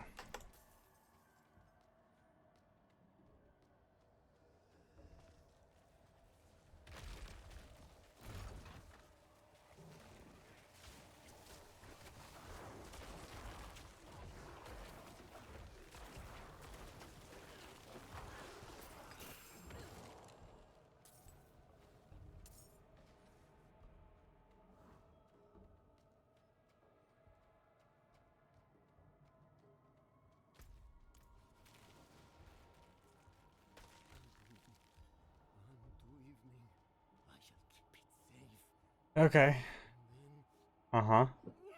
I wish I could speak to the raving monk, but I have to wait for him to finish getting the words out of his mouth. Cool. Did he now? It's all right. I've cleared the way out. I most certainly did not. There is no way out. What knowledge remains must never leave. Okay. Unto evening I shall keep it safe. Mm-hmm. Into the night hereafter. Cool. Must protect the archive. Fuck off.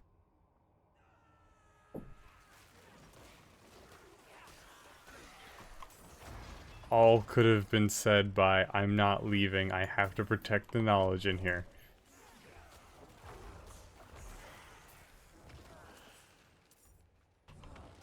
Oh, but he was possessed and you know, what? I don't care.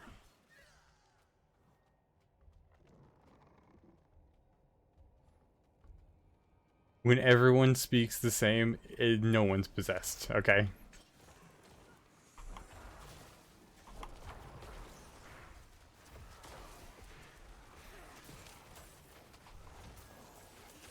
If what he was saying was out of the, like, it was just out of the normal, for any of, like, for the people in this world, then sure, I would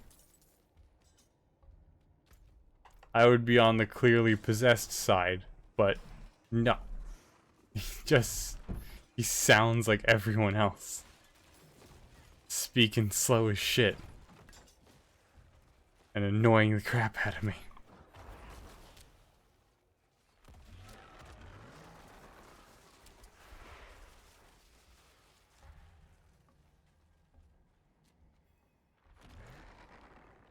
Brother. Unto evening I shall keep it safe and into the night hereafter. Cool. Through the day I've prepared to accept the burden of knowledge.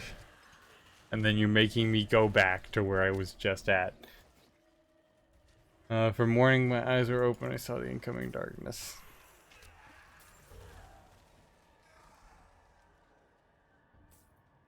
From morning, my eyes were opened, and I saw the coming darkness.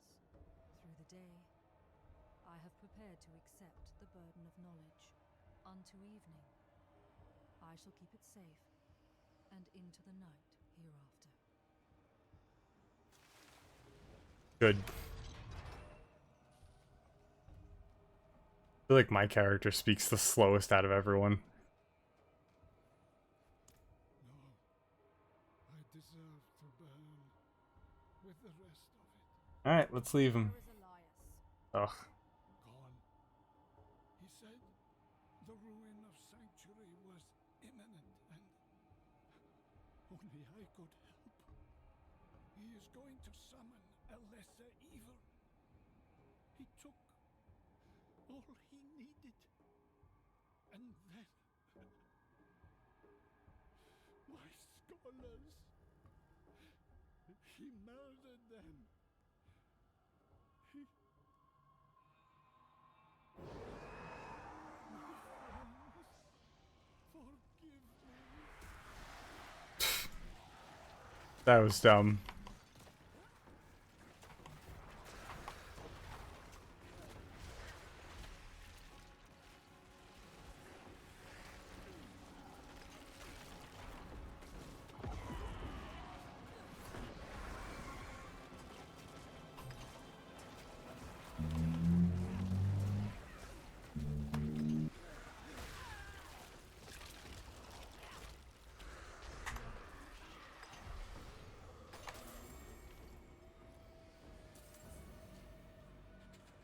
Okay, are we almost done? Where is everyone? Oh right, they're all dead. Cool. Glad we had to listen to everyone make their slow speeches just so that they could die. Alright, yeah, that was the last dungeon for tonight. We're gonna turn in these quests. And then we're gonna go through our inventory. Like, start going through the inventory now. Just get part of it over with.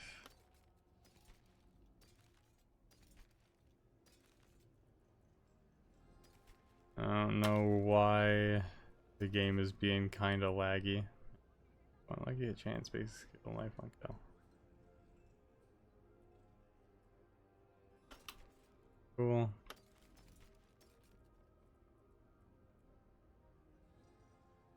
Don't care about Bone Spear.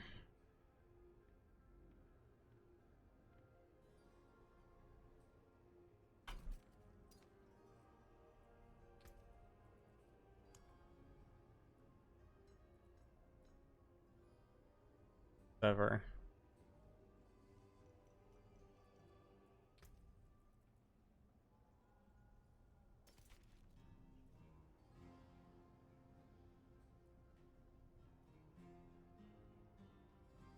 Feel like I haven't gotten rid of these things in forever.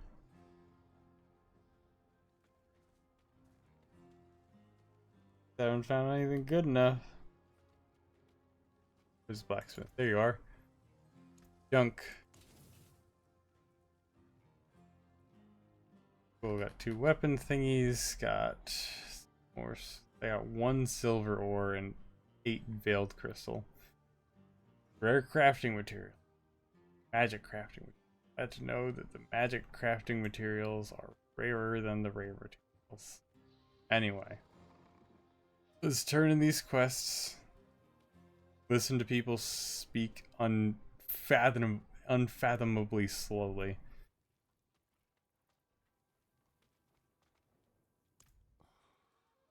What did he take? Scrolls from the Forbidden Archive. He has the means to summon a lesser evil. Him what? Which bloody one?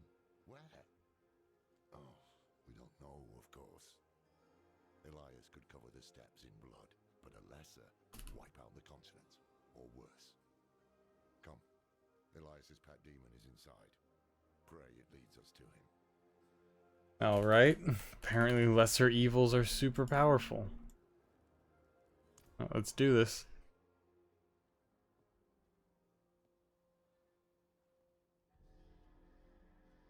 It was protecting that fool. Genma. This is Elias's work. But where is he? The answer lies in the stomach. I just realized we crucified the demon. This is delicate. A soft noble's hand. Elias would have to feed this thing with more than fancy boots. That's someone's son. Or daughter. We should burn demons. This is wrong. This medallion bears the crest of the ruler of the royal house of Gulran. Former ruler. Obviously. That's enough, old man. The dead deserve respect. The dead deserve nothing when the living are in danger. Fair enough. Now Gulran has a new ruler, and we have Elias to thank for it. The dead may be worthless to you, but that medallion could bring peace to those two mourning. Yeah, and you guys wanted to burn it. If we are to find Elias, then we must also travel to Gulran. Meet me there, and be swift about it. I swear, this world people make no fucking sense. Oh, and avoid the city gates. Too many cannibals. Go to the cliffs. We'll find help there. Cool. Just like, oh, we should burn the demon. It's just like, why are you taking so long to dissect the demon? It has stuff that people could find comfort in. It's just like, dude, do you want him to burn the demon, or like stop dissecting it and burn the demon, or do you want him to keep dissecting the demon? Come on. Bless you. We all pitched in and scrounged up a proper reward for you. It's yours. Honestly, I wouldn't take it if I was like actually in this world. There would be no reason for me to take it. I appreciate the veiled crystals, but you people are quite literally struggling to feed your children.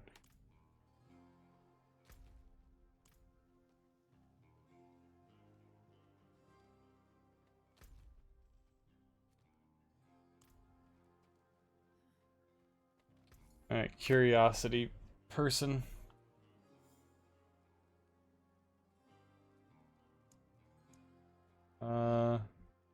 42.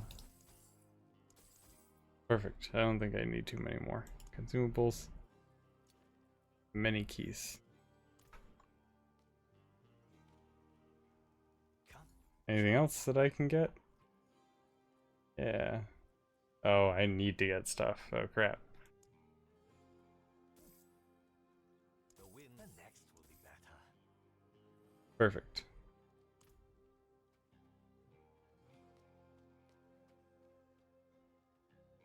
Let's see what we got.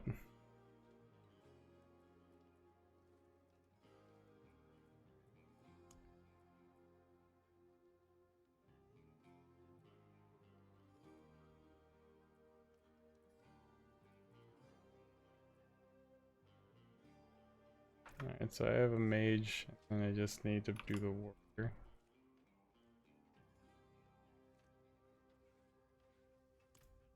Yep.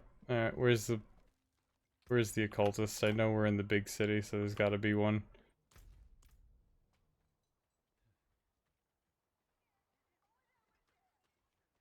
I am struggling to keep that breath in my lungs.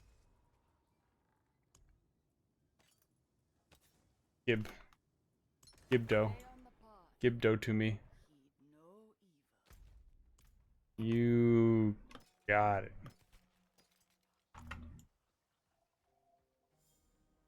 Alright, this one I think I'm gonna sell. This haul.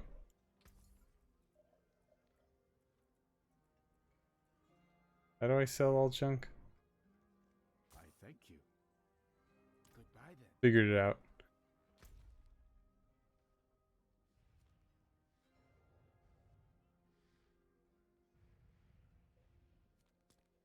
Oh great, there's another dungeon over there.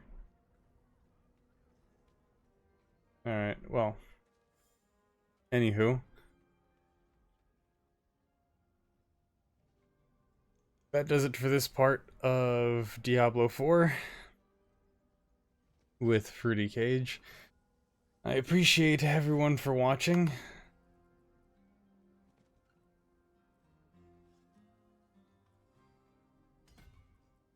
Sorry about that. Anyway, now that does it for this episode, or this part of Fruity Cage's exploration into Diablo 4 and the world within. I appreciate everyone who was here live, coming out, supporting the channel. I appreciate anybody who's watching the VODs later, whether you're watching on YouTube or Twitch. Remember to like if you like the video, comment if you have something to say, and subscribe if you want to keep in the loop.